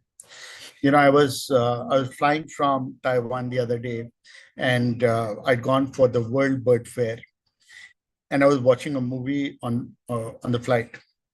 And there was this movie where there's a group of tourists and they are in Poland. And this guide is a historian, very nice man. And he's telling them how people were buried here, and this was a grave, and this man was very illustrious, and this is what he did. So one of the tourists in that group said, "That's okay. How many facts are you going to give us? I'm happy that you know those facts. I'm not going to take them home. I want to know how to respect this grave. This grave has a lot of information written on it. It's got the name of the person, the date of birth, the year he died, what he did. All of that is good. How do I pay respect to somebody who's here as a rock, as a piece of stone?" So So suddenly everybody stopped and they said, let's put a stone of reference for paying our respect to this man who was such a great being and who's buried here. So they started to put stones on his grave, on his plaque. And there were 5 or 6 tourists and they put 6 stones. And that was emotional. And that changed the entire experience of those people, not just the facts. Facts are required. Yeah. So that's guided transformation, storytelling. Not everything has to be objectified. I go bird watching, and people go bird watching in a big way. We at Asian Adventures, we the largest bird watching company in India. We've been taking people to different parts of the world and India. And there are lots of different kinds of people. People who want to tick off every bird, people who are twitchers, people who want to list as many birds or photograph, or they say, oh, I've seen this bird, let's move on. You know, or there are other kind of people who will say, hey, this is larger than life. Let me pay some respect to this bird. It's the most beautiful plumage that I've seen. I've seen this bird before, but I haven't seen it like this, shimmering in the sun. So these are the little things that happen when you move out into nature. You know, how to look at it. This is where visitor management comes in. So visitor management is not only a framework with information that's required, that's monitoring, that's carving the future of ecotourism, all that is required. But how you conduct it is with a lot of peace and love. And that is what makes all the difference. So role of tour operators, similar. You know, partner exclusive with eco-certified suppliers, destination managers have to do all of that, multiple languages, entry systems. I'm a big fan of signage. The more you have it, the better it is, but not strewn all over the place, not huge number of them. You know, there should be plaques that educate people, that tell them those facts that they would never know. Can your guide tell you 1,000 things? No, he cannot tell you 1,000 things. He's got his own problems also. He's also tackling his home problem while he's guiding you on a tour. So what will talk to you? The signage. Yeah. So this sort of information is signage, brochures, information, your apps, you'll be drawn to these places. If we can put this out, today digital medium is so huge that you can actually literally have AI do anything for you. Accommodation homestays are learning hubs. They are not only for you to, I call them, in Hindi, we call them Rain Basera, where you spend a night. But actually they're classrooms. They are not only for you to spend the night. You spend the night. I'll tell you a great story. I know I have limited time. I'm not going to spend too much. Many years ago, we were from Wangdi, we were going to Popshika. And there were 3 trucks we were in. And the group was divided between 3 vehicles. 2 vehicles crossed over. And we were in a village, Naugong, or something of that sort, near Wangdi. And it started to snow. We couldn't cross the pass. And we had to spend the night in the local truck driver's house. Yeah. His daughter was getting married in a few weeks. We were so cold. It was snow all over. We were 6 of us. He took out his new blankets, new quilts that he had kept for his daughter's wedding. He says, my daughter's wedding is yet to happen, but you will be frozen if I don't give you this. So he made us really comfortable, and he laid down his his mattresses, his quilts for 6 of us to sleep in. He also gave us little hooch to keep ourselves warm, and I can't thank that man enough. If it wasn't for him, we would have frozen, because we were on this side and on the other side. Luckily, George Archibald was there, and he sort of got to know Mohit's bird watchers are here, so he invited them over, and they had a great time while we stayed in this place, and we had a great time too. So accommodations mean a lot, but they don't have to be. They need to be classroom. They need to connect. They need you to know everything that happens in their lives. So this is life to life connection. This is people to people connection. That's how it works. Yeah. Crafting unique visitors experiences, brochures, websites, social media, all of that we talked about. And all this is technical stuff that we've already spoken about. Arrival welcome, long-term connection. For me, the most important part is the feedback, because feedback makes us grow.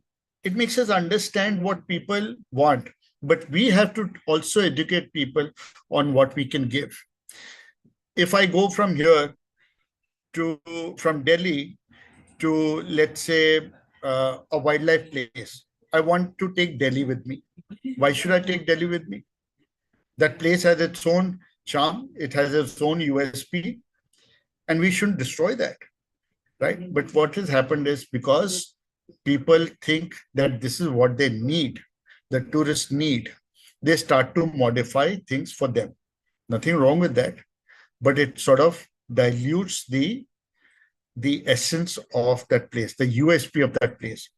Once the place USP is diluted, it's dead. It will never come back. It rarely happens that it will come back, unless it's controlled by a monastery or a church or something, where things can be undone. Fragmented societies for reverse integration will be almost impossible, because at the fast pace that we're moving, it is impossible to reverse the process. So it's best that before we touch any new place, we got to be very mindful of what we're doing. And we should have the USP and its framework in place before we introduce any sort of tourism. We don't want our tribals to be museum pieces. Great, thank you very much. I'll stop at this because I can go on and on with my stories. I hope you enjoyed my presentation. Yes, thank you so much for the poetic storytelling version of the ecotourism. Thank you, sir. We have enjoyed it a lot. Any questions? Okay.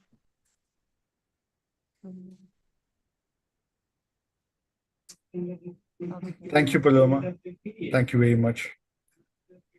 So as the time limits us speak, let's move on to the next speaker. Yeah. I kindly request all the speakers, if time allows, kindly stay till the end of the webinar. There will be a question and answer session. If the time allows, kindly stay, Right. so that you can answer there will be a very short question and answer session. You can pick the questions and answer. Moving on, we have the next speaker, Mr. MJC Sooriyabandara. Is a seasoned wildlife manager and had greatly influenced the wildlife management and conservation in Sri Lanka. He was instrumental in implementing simplified management plans for protected areas, participatory awareness program addressing human-wildlife conflict, the scientific governance of wildlife conservation sector in Sri Lanka during his tenure as the Director General at Department of Wildlife Conservation from 2021 till 2025. He was actively involved in the implementation of multilateral environmental agreements related to wildlife conservation, such as Convention on International Trade in Endangered Species of Wild Fauna and Flora, the Convention on the Conservation of Migratory Species of Wild Animals, and the Convention on Wetlands of International Importance, especially as waterfall habitat, which is Ramsar. Over to you, sir. Thank you. Actually, I like very much to that introduction. I like it. Then Thank you, I'm sir. to share the presentation.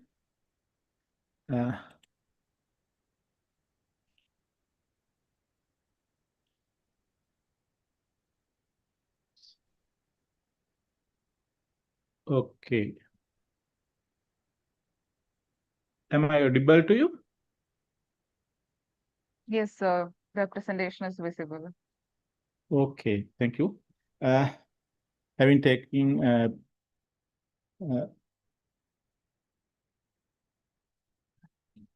okay. Without taking much time, I would like to jump into the topic proper that I have been asked to share some experiences and lessons learned during my tenure to maintain nature tourism in a sustainable manner in protected areas of Sri Lanka. In that sense, I am presenting some of my experiences. To have a platform for that or baseline or background for that, I would like to draw your attention to how Sri Lanka's legislative environment has been formed to support this nature-based tourism. Sri Lanka has two sectors, wildlife and forest sectors. Both the sectors have their own policies. Nature tourism has been attributed into those policies, and national tourism policy that is overarching the entire tourism sector in Sri Lanka. It has been also attributed with nature tourism. And SDGs have been formed for Sri Lanka. There are also some acceptance is there for nature-based tourism. So with that guiding policies, there are several legislative tools that are available for wildlife, forestry, and tourism sectors to manage these nature-based tourism services. So with that legislative background of facilitation, what we are doing in Sri Lanka is to manage our resources to offer several opportunities for the tourists. For that, we use protected area network and the biodiversity therein. And I have included culture and heritage in this slide because in Sri Lanka, many number of actually the majority of travel itineraries are prepared or included with culture and heritage and protected areas blended with. So that's why I want to stress here that the protected the nature-based tourism in protected areas cannot be taken in isolation, and culture and heritage tourism shall be a part of it. But at the moment, I will concentrate on protected area network and the nature-based tourism they are in. So these are the practices these are the activities or the practices that are being implemented. Safaris, marine mammal watching, hiking, camping, lodging, and sorry. All non-active resource users and private sector investments are allowed and as service providers. And benefit sharing is one of the highlighted objectives of the entire effort of offering nature-based tourism from the protected area. So in our in Sri Lanka, the non-active resource users, private sector investment, and benefit sharing for the different areas are more highlighted or more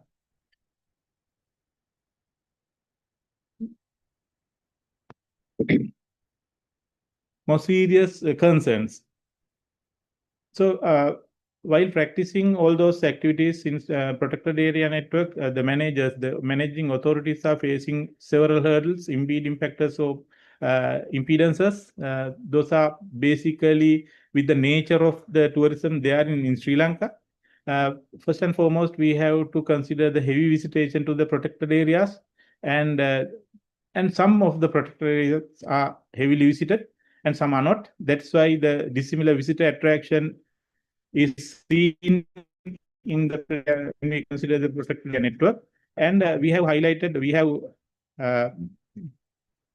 come to know that there is a huge gap in awareness aspect among the stakeholders. So that has again become a hindering factor to the better management of nature-based tourism. So finding the solutions, all those hurdles to jump over the hurdles. For the heavy visitation, we have introduced several textbooks, practices, spatial and temporal regulation, fallow season, zonation. Then going beyond that, we have introduced entry quota systems for the protected areas for visitors and e-ticketing for easy access. And as far as the dissimilar visitor attraction is concerned, product diversification, strategic investment, and strategic marketing are taken into consideration to leveling off the number of visitors visiting into the protected area network. And we are trying to address effectively to minimize the awareness gap through interpretation, visitor awareness, operative stakeholder training. Basically, many practically active stakeholders have been trained, and communication strategies have been developed to minimize the gap between the real situation and what we needed. So those all are being done through research and monitoring, and the lessons learned are being implemented as adaptive management strategies. So with that real situation, what would be our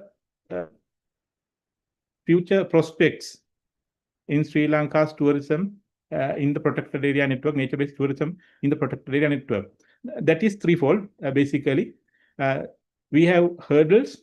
Now, it is a challenging task, but our aim is to convert those challenges into opportunities and to create more opportunities and distribution of benefits through the tourism aspect, tourism services for the benefit of the stakeholders, and above all, effective conservation, focusing the sustainable development goals.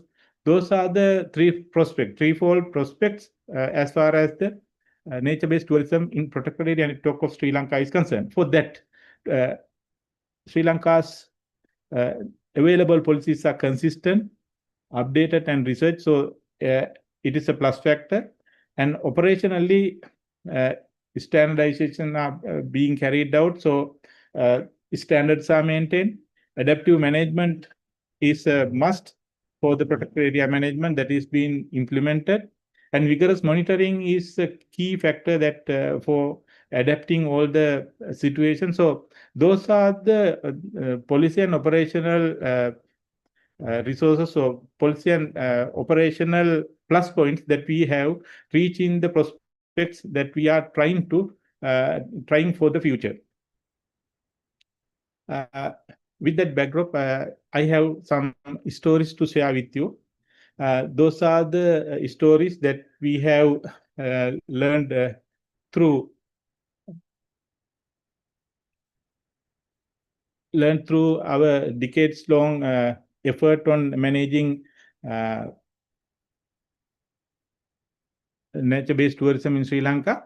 And the serious concerns, there are several stories. One is the concern about the cleanliness in the facilities and the infrastructure. There was manpower deficiency. We addressed it through outsourcing the cleaning service. Now the issues are minimal. Facilities are clean. Then there was a time with huge influx of visitors. Therefore, the lengthy visitor time was observed at the entry points. So in response, we introduced computerized permit issuing systems and it was further updated for e-permitting system. Now the hassle-free entry system, entry facilities are available. Now the stakeholders have to take care of the proper functioning of that. Then the overall heavy visitation was observed in several protected areas. In response that there were some measures taken to improve the facilities. Entry points were increased, and the internal facilities were increased or upgraded, and spatial and temporal regulation within the protected area for the visitors were imposed, and time-based quota system and fallow periods were introduced. Now, congestion is managed, but there are times what we cannot go as far that we have expected. That there are those special seasons we have to take special care. And when we consider the heavy visitation into the protected areas, it is inevitable that the tear and wear of road furniture, culverts, signages, and so on. So the contractual delays and aesthetic issues were impeding factors as far as the better management of nature-based tourism is concerned. So we were trying to find our homegrown solutions that are aesthetic. So our team, the DWC, when I was in the Department of Wildlife Conservation, our team was able to go for some homegrown solutions that are aesthetic to address this issue. Now, well-informed tours are feasible, and smooth use of road furniture is now it's a reality. Now, again, we have not forget the habitat aspect, where it is a must managing the habitat in the protected areas. But earlier days, we did these management practices, so that we applied these management practices in the secluded areas. Some tourists were made out of bound, but later on we found that it is not suitable for a protected area. There were some management issues, so we found some smooth or delicate management system or approaches for the habitats. So we introduced those management approaches into the protected areas where the visitor zones. Now the optimal habitats are available, and the least outlook is available. Visitors are also given the opportunity to travel on all those areas.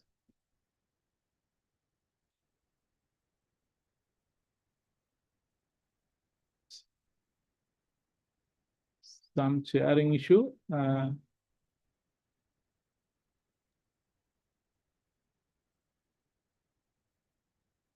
There is some sharing issue, I think. Are you unable to change to the next slide? Yeah. It is. So would you like us to share from our end? Yeah, please. Okay, sir, we'll do that. Give us a minute. Okay.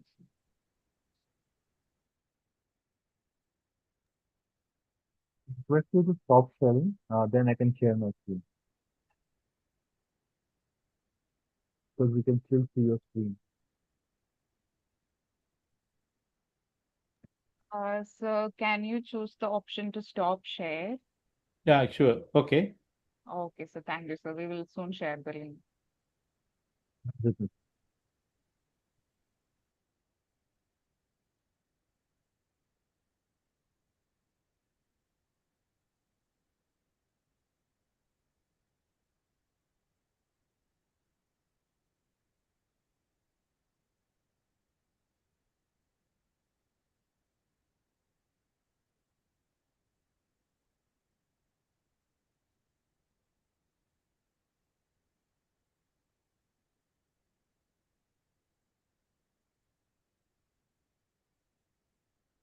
So can you see your presentation? Sure. I can see. Yeah.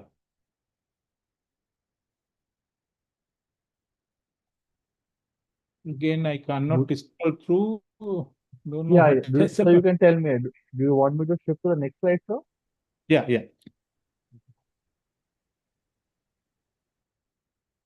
Okay, thank you. Sorry, technology always defeats me. Then, having said all this, the experiences and the lessons learned, I want to draw your attention into the big picture, where all the aspects are clustered into one web, where the stakeholders are there, regulatory mechanisms are there, and the management authority is there. And there we find the expectation of fountain effect, that where we expect the benefit should be trickle down into the communities and the fringing communities and the stakeholders, and the negative aspects arising through the heavy visitation and the troubles create through gaps in awareness. Then through the research and monitoring, where we find innovations and improvements, and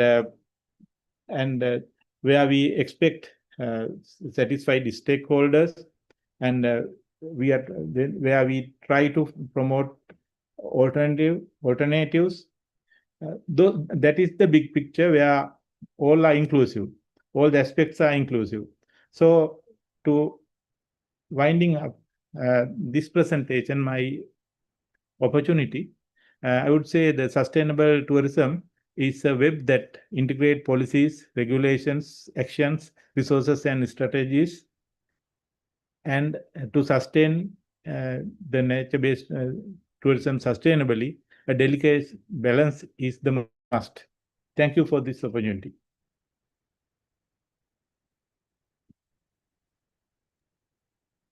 Thank you, sir. Thank you for sharing the strategies that are followed in Sri Lanka in maintaining the over-tourism and other aspects of sustainable tourism. Thank you, sir.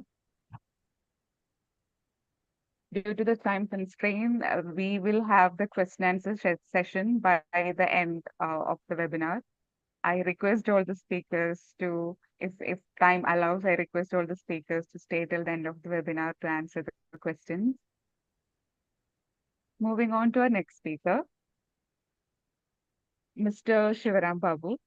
Mr. Sivaram Babu is an Indian Forest Service officer of the 2014 batch from the Karnataka cadre. He has held various positions in the Karnataka cadre and has been instrumental in reducing human-elephant conflict in the Hassan and Madikeri divisions through initiatives such as radio collaring elephants and implementing early warning systems. Currently, he is posted as Deputy Conservator of Forest, Kudremukh Wildlife Division, a subcluster of Western Ghats, which is a natural World Heritage Site. In this role, he has undertaken numerous initiatives to promote the site through ecotourism and community participation, combining conservation with sustainable and local development. Over to you, sir. Yeah, thank you, Meghna. Thank you for the introduction. And first of all, I would like to check whether am I audible? Yes, sir, you're audible. Okay.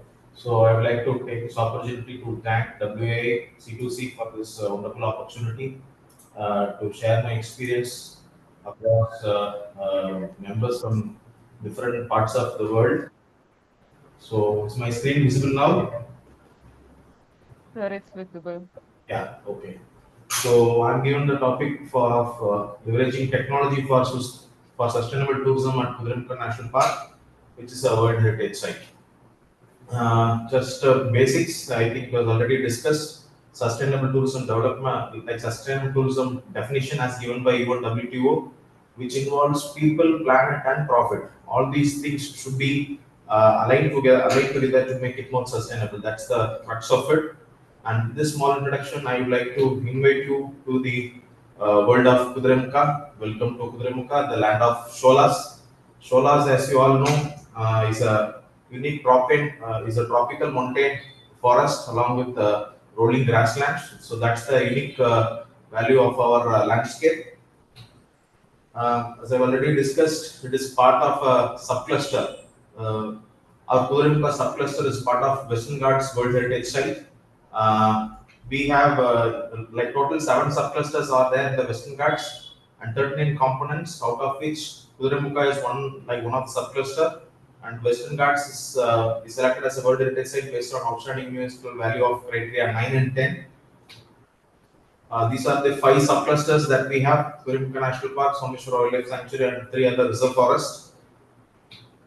And just a small introduction about my division. I have like 1 national park and two wildlife sanctuary protected area under my jurisdiction, spread across 4 districts. It's all mostly in the Western Ghats and coastal area. So Kudremukh National Park, as you know, the name Kudremukh is because of the highest peak, which is the 2nd highest peak in Karnataka, and the peak resembles the horse face. So that's why it's named Kudremukh. Kudre in Kannada local language is horse, Mukh is face. So that's why we get the name Kudremukh because of the peak. And it's spread across 3 districts in our country, 600 square kilometers of area, and in 2012 we got this UNESCO World Heritage Site tag also.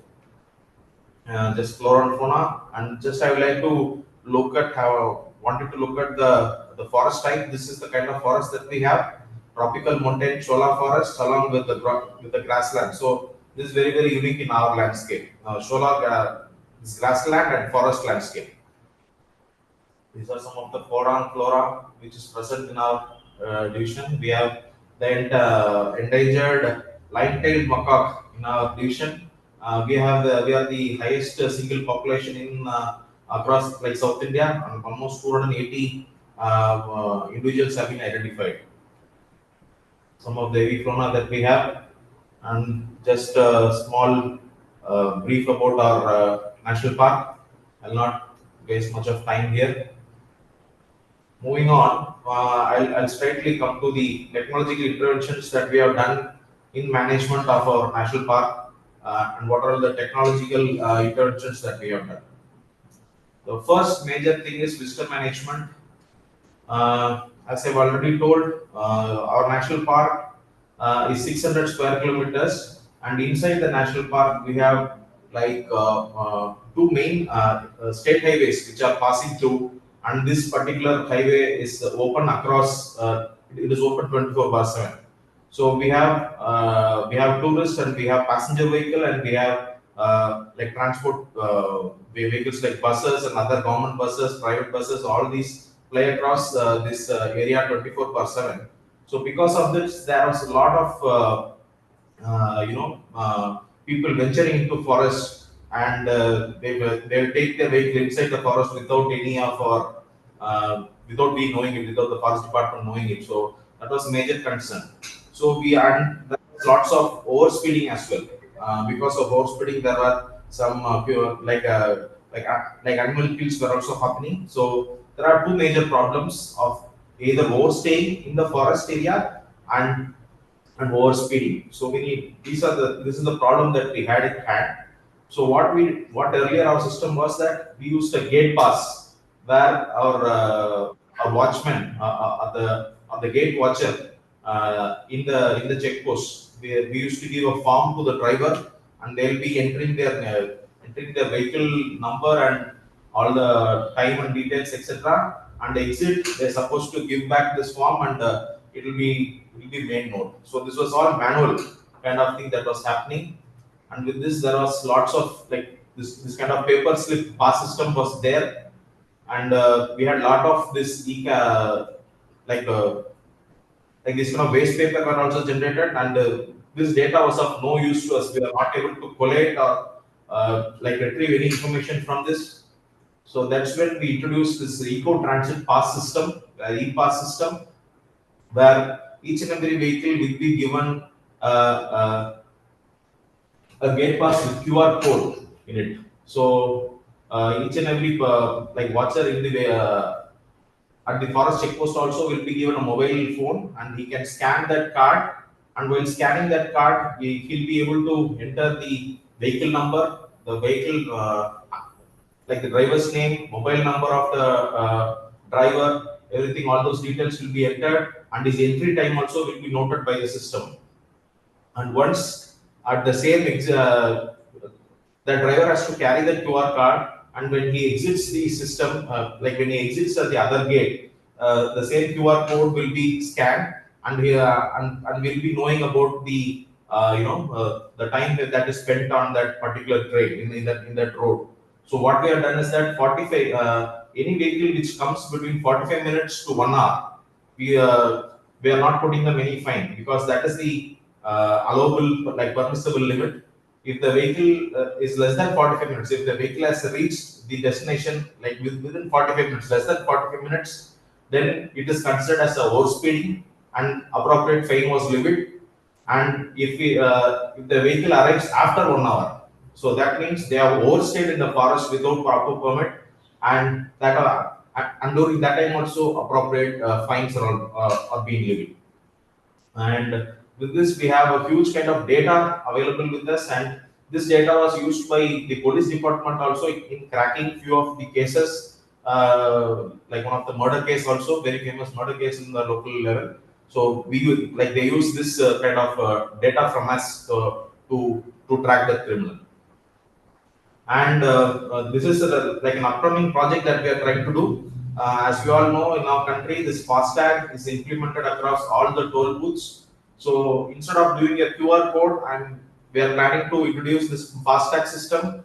And instead of collecting the fines manually, all these fines, whether by overspeeding or overstaying, will be collected directly from the FASTag, since each and every vehicle in our country right now has a FASTag card in it, and we are trying to implement our system, implement this system in our national park as well.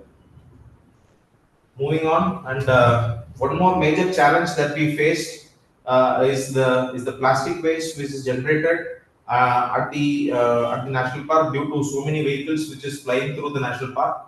So we are collecting all the plastic bottles, especially the PET bottles, which is used for drinking water, which is purchased from like many shops. All those water bottles are collected at the source, and they'll be dumped like before they enter the national park.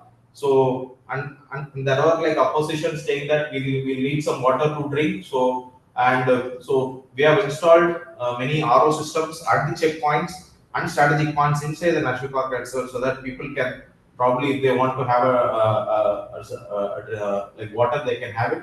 So we convinced people. There are some opposition as well for implementation of this, but finally we have implemented it 100%. And all the vehicles which fly through our national park, they have to stop the vehicle at the check post, and they have to, our staff will go inspect the vehicle, and if there are any water bottles, they'll be confiscated, and they'll be thrown into the trash bin which is in the check post. And people are also like very cooperative for this initiative. And of course, apart from this also, there are lots of littering problem inside the national park on the road. So we have installed a few solar powered AI cameras which detect littering by the passengers on the like in the cars or in the vehicle. If they are littering inside the national park, that will be detected along with the the number of the car, that will be detected, and that data is being transported. I mean, that data is transferred to the control center, where appropriate fines are also being levied. So this is not in a complete manner, it was not done, but we are in the process of achieving this completeness. And there are some hiccups due to non-availability of a signal inside the national park. So this is also like a work in progress. Moving on, our major initiatives is the ecotourism initiative and the nature education initiative that we have taken up in the national park. We have almost 8 different trek routes which are very famous across the state and across the country as well. So there are lots of tourists who used to come to our national park to do, especially for trekking, and they are very famous for this monsoon treks. So and for that, to facilitate that, earlier there was no website, and because of no website, there are lots of issues. There were lots of visitors used to come offline, and they used to book tickets there, but there are lots of issues, and we were not able to control the visitors also. So because of all these issues, the entire Karnataka Forest Department, all the treks are made online now, It's in a platform called aranyavihara.karnataka.gov.in, where they have to book their tickets prior. And I suggested earlier also, we have also done our carrying capacity studies for all these treks, and for all our treks, we have fixed the number of 300 tourists per day per trek. That is the number that we have fixed, and that is implemented in the website as well.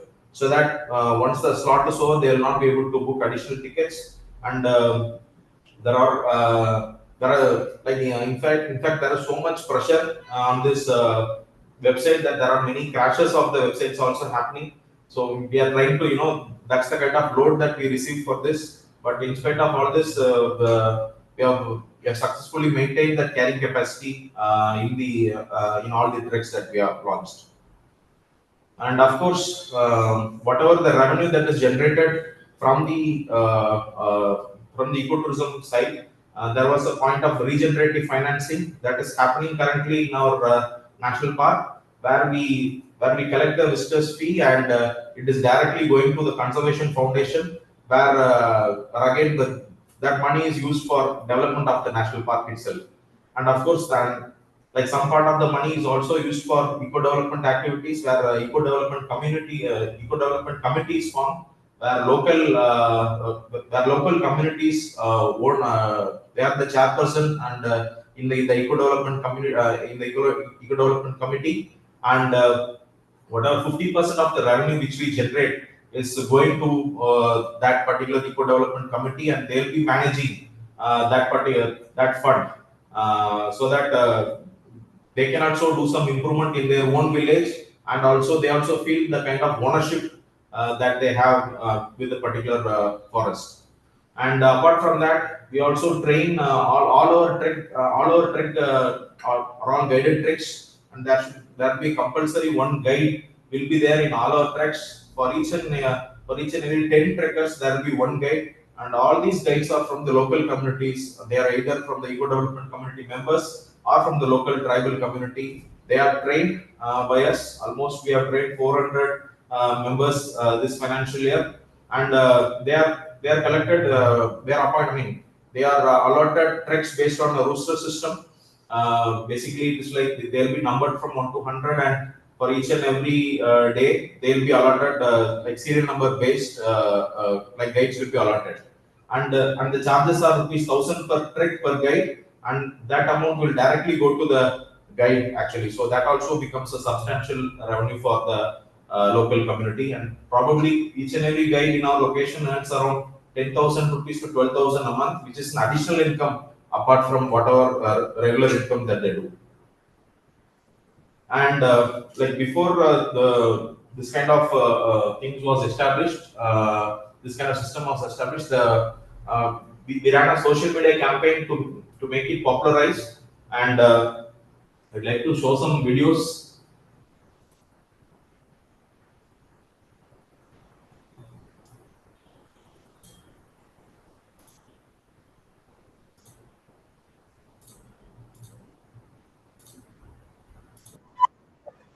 Able to hear this? Yes, sir, we can.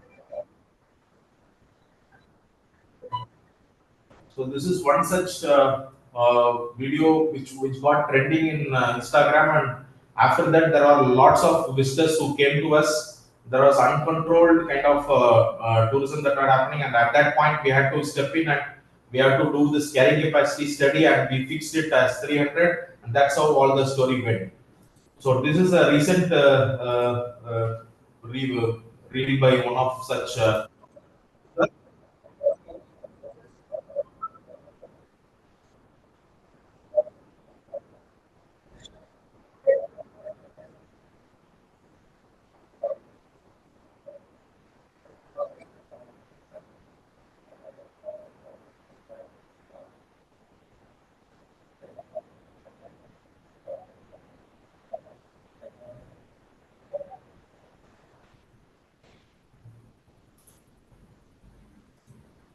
So this kind of small like social media campaigns are also conducted. Am I audible? Yes, sir. Yes, sir. Yes, yes, yes. So these kind of social media campaigns were also conducted, and because of that, there are lots of like some problems, and we were able to find some solution also for those kind of thing. And there are lots of like, these kind of WhatsApp posters which were created so that it is easier for people to disseminate information across their groups. So this is one such poster, and this is a very famous trek, Netravati trek, which I showed you in the video. And of course, we have done this carrying capacity study. I've already told this is based on the NTCA model that we have in our country, and as per that, we have calculated as the carrying capacity as 300 trekkers per day, and it is being strictly followed in our national park with the input of the website. And there were some other complaints from others saying that no, field staff are not following it meticulously. So what? क्योंकि 5 लोग बहुत हैं उसके लिए, लेकिन उनको reel कटवानी है और प्रेक्षा के सामने। हाँ हाँ बिल्कुल नहीं। Sorry. Of request someone who's on, please mute themselves. I think they're. Can you mute, please? Can someone mute, please? Yeah. Thank you. Yes, So there are complaints from others also that there are that the carrying capacity was not followed meticulously. So we had introduced one more QR code tag for trekkers, so that only 300 such tags will be available at the field, and each and every tag will be linked with the tickets which they buy online. So without these tags, no trekkers are allowed inside. So this is also one more additional check that we have created, so that carrying capacity is not violated at any cost. So these are some of the pictures of our trek locations. Kudremukh Peak Trek.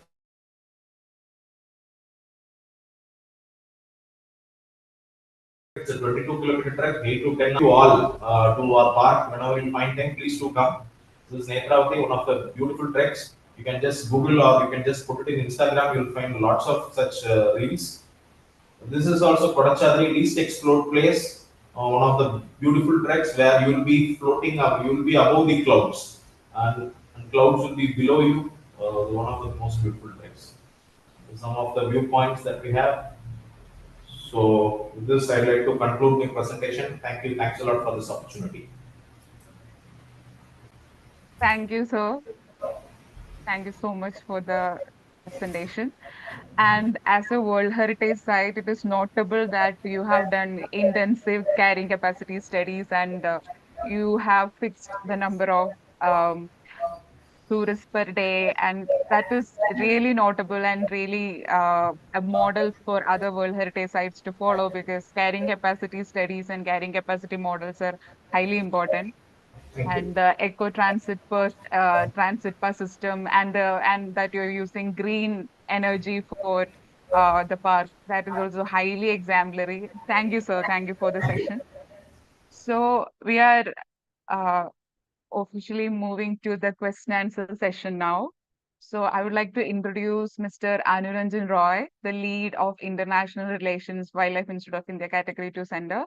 Mr. Roy will be leading the question answer session. Over to you, sir.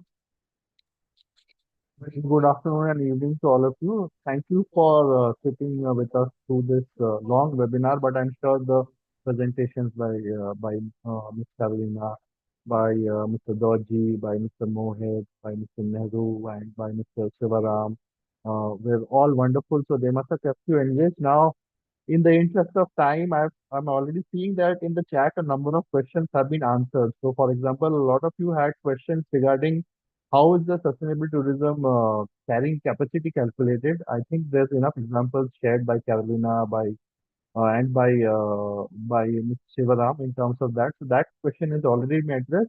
And again, in the interest of time, I will summarize 3 of the key themes which have come up in this questions in the chat. And I would request any of the panelists, if they want to pick up a particular question, just quickly address it, maybe for a minute or two, because I know that all of you have had given a lot of time to our webinar, so we look forward to closing this with a summary after the question and answer. So one of the key questions coming up, many of the people have asked, is what are the biggest challenges in managing sustainable tourism in the protected areas of developing countries. So if anyone of the panelists wants to address that quickly, what are the biggest challenges in managing sustainable tourism in protected areas in developing countries? Would anyone like to take that up of the anyone of the panelists? I would request them to consider answering the same. Sivaram sir? Yeah. So sustainable tourism can be done based, I mean, as I already said also, carrying capacity study should be done properly, and if it is implemented in letter and spirit, then probably we can think of the sustainable tourism. But I mean, it's my personal opinion. It can't be too restrictive also. I mean, if you want our conservation message to be spread, we want, if we want some conservation ambassadors, we can't be too restrictive also. So that balance should be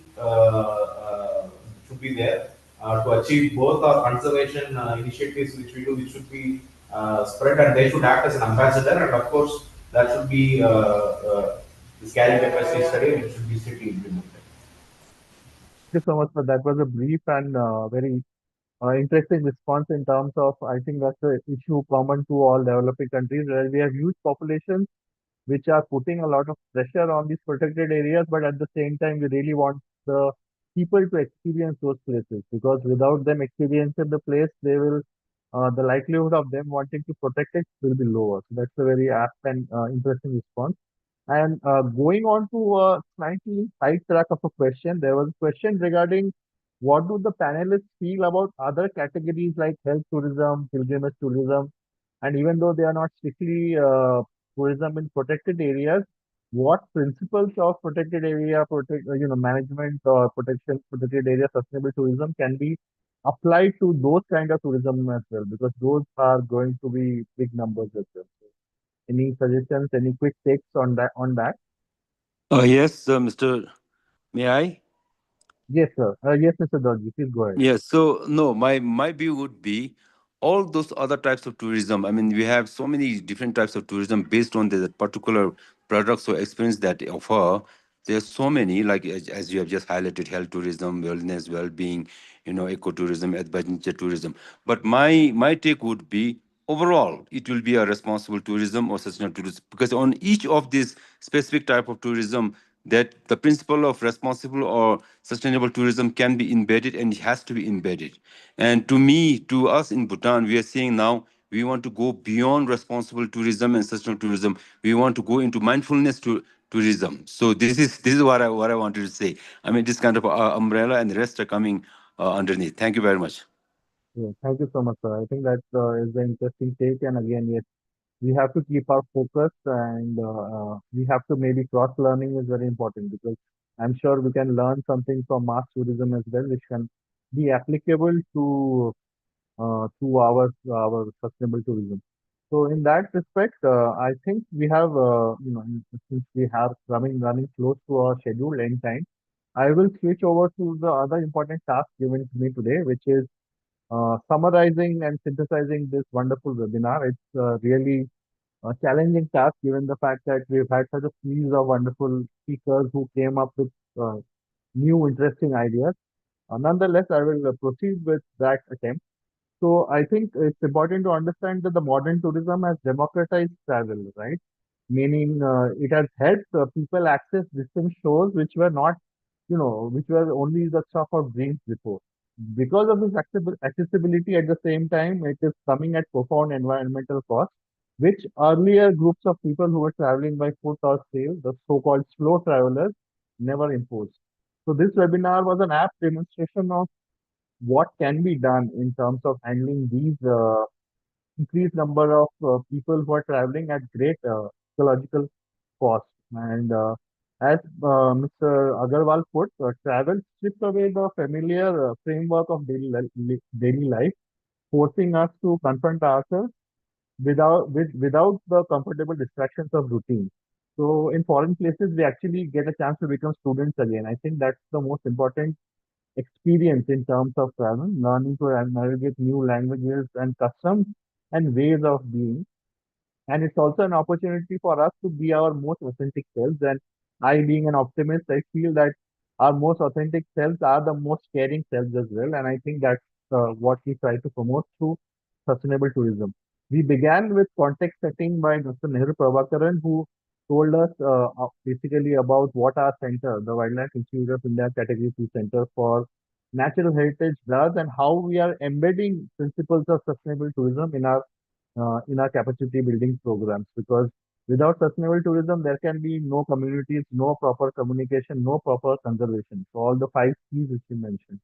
Then we were lucky to have a presentation on global lessons in sustainable tourism by Ms. Carolina Mendoza of Sustainable Travel International, joining us all the way from Spain. I think her presentation began with the provocative question, which was, what if every visitor was someone who improved their past? Then maybe we would look at tourism with kinder eyes. And her emphasis on moving from do no harm to net positive is a very important way to look at things. And the practices which she brought up, like community co-management, adaptive visitor management, and regenerative finance, which won the poll as well. I think finance is something which concerns us all, whether we are site managers, whether we are stakeholders, whether we are local communities. If that finance is a cyclic and a regenerative one, I think all of us will benefit. And her presentation contained a very important formula regarding how to be more credible, because of course we know that in this age of greenwashing, a lot of things are called ecotourism or sustainable tourism, but they are not actually so. So the formula which she used of limits plus transparency equal to credibility, I think that's the important formula for all of us to keep in mind. And then we had the opportunity to listen to Mr. Dorji Dhradul from Bhutan, who gave us the globally renowned Bhutan tourism model. And we were lucky enough to hear it on our webinar. And I think an interesting take, an important take is who is responsible for responsible tourism. Mr. Dorji said that all of us are, which of course we are, we have to agree to. So it's not just the stakeholders' responsibility, it's not just the tourist responsibility. All of us have to take hands and work together on responsible tourism. And it was very inspiring to hear His Majesty speak on your country's wonderful policy. And the very fact that such thoughts were there in terms of sustainable development more than 50 years ago gives us everyone in the world a reason to follow Bhutan in terms of what can be done in sustainable tourism. And Bhutan Belief brand, the gross national happiness guided approach, and the successful sustainable development fee-based approach, I think they are providing a blueprint for all countries seeking holistic long-term ecotourism model. Then we were privileged to hear Mr. Mohit Aggarwal, who spoke on visitor management in ecotourism, balancing conservation, culture, and experience, and wonderfully told through very emotional stories about having lived through certain experiences which are only possible because he and his group had connected to the local community in such a strong way. And with focus on understanding and shaping the visitor mindset, and the role of operators and destination managers were particularly well put. His stress on ecotourism is consciousness, mirroring what Mr. Dorji had said earlier, is a very important takeaway from this webinar. And the very homely advice of any mother: get some fresh air, and getting some fresh air, shifting your position, shifting your perspective, will always help us treat the planet more kindly. And its stress on the bottom up approach was also very important, because we tend to, as planners or people who are not local to the region, we tend to think we know best. But it's very important to understand that the people who live that life daily definitely know a lot more about what is best for them. And then we were lucky to hear from Mr. Sooriyabandara about sustainable nature tourism lessons from Sri Lanka's protected areas. Sri Lanka's ongoing legacy in protected area tourism is defined by commitment to sustainability, innovation, and certification, which we heard a lot about. And we were privileged to look at the matrix as well, as he called it, the web, in terms of sustainable tourism, because there are many things which link together. It's not one thing which works in isolation. So that was a very important takeaway, and the need for practices to be non-consumptive to the extent possible, and augmented by private sector investment with required benefits to fringe communities. So we really loved your presentation and appreciated it, sir. And then we ended with Mr. Sivaram Babu, who spoke wonderfully about the World Heritage Site of Kudremukh National Park and the pioneering initiative which his park has been implementing in visitor management. All the data, all the tracking, and the interesting use of the data, even to solve human crime, human on human crime. So I think that shows the benefits of proper documentation and uh, the best way to protect a popular site. I think the point you brought up in the Q&A needs to be re-mentioned that in countries like India or countries where there is a huge population density, we have to balance between pricing out certain groups of people and also considering how even those less economically privileged people can have a chance to experience the wonderful natural wealth which all of our developing world countries definitely have. And overall, I would like to end with the fact that the most transformative travel experiences often come from genuine cultural exchange. So moments when strangers become neighbors, share meals, stories, perspectives. So these connections remind us that despite all our surface differences, how we look, what we eat, who we worship, humans share a fundamental need for dignity, beauty, and belonging. And such encounters can definitely foster global empathy, which in today's time and age, I'm sure all of you agree, we desperately need. And finally, our wish to travel is actually humanity's greatest strength. I mean, even though tourism is often frowned upon as a contributor to destruction, basically traveling, the need to travel shows a insatiable curiosity about the world and our place within it. So, if we can channel this drive towards responsible exploration, then we will find that sustainable tourism isn't a limitation but an invitation. It is an invitation to be more mindful, to be more present, and to be more connected to all the places we visit. And the deep nomadic spirit which has carried our species all across the globe might yet carry us towards a more harmonious relationship with our earthly home. With that, I would wrap up the summary and synthesis, and I will pass it on back to Meghna. Meghna, over to you. Thank you, sir. Thank you for wonderfully summarizing the webinar. Now, I would like to request all the participants and the speakers who are available here to turn on the video. We would like to have a memory of the webinar by taking a screenshot of all the participants. I kindly request all of you to turn on your video.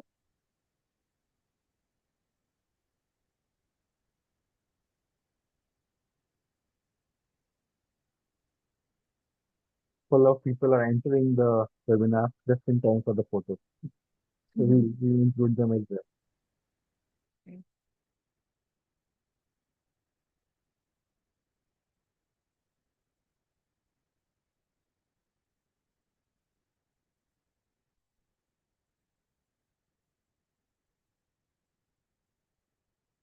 Meghna, we are waiting for you to say cheese. Yes, we are ready. Say cheese.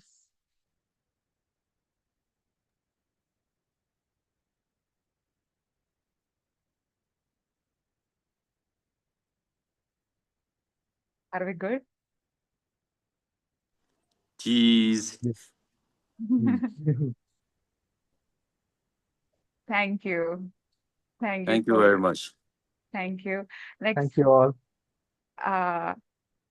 So next I would like to invite Ms. Atulya, the Associate in Communication and Outreach, to share vote of thanks for the webinar. Over to you, Atulya.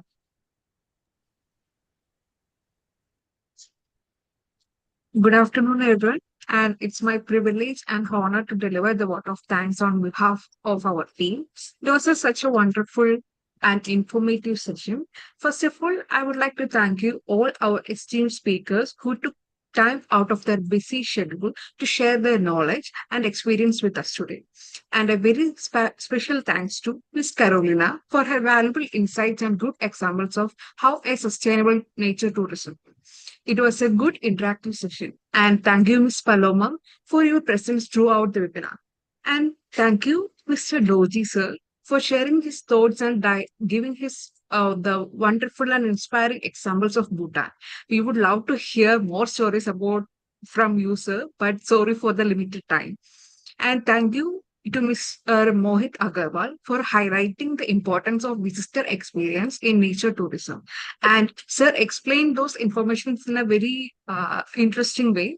And thank you, sir. And thank you, Mr. MGC Sooriyabandara, sir, for his enriching talk and for sharing his experience. It was insightful to learn about the challenges faced in protected areas of Sri Lanka and solutions you introduced to address them.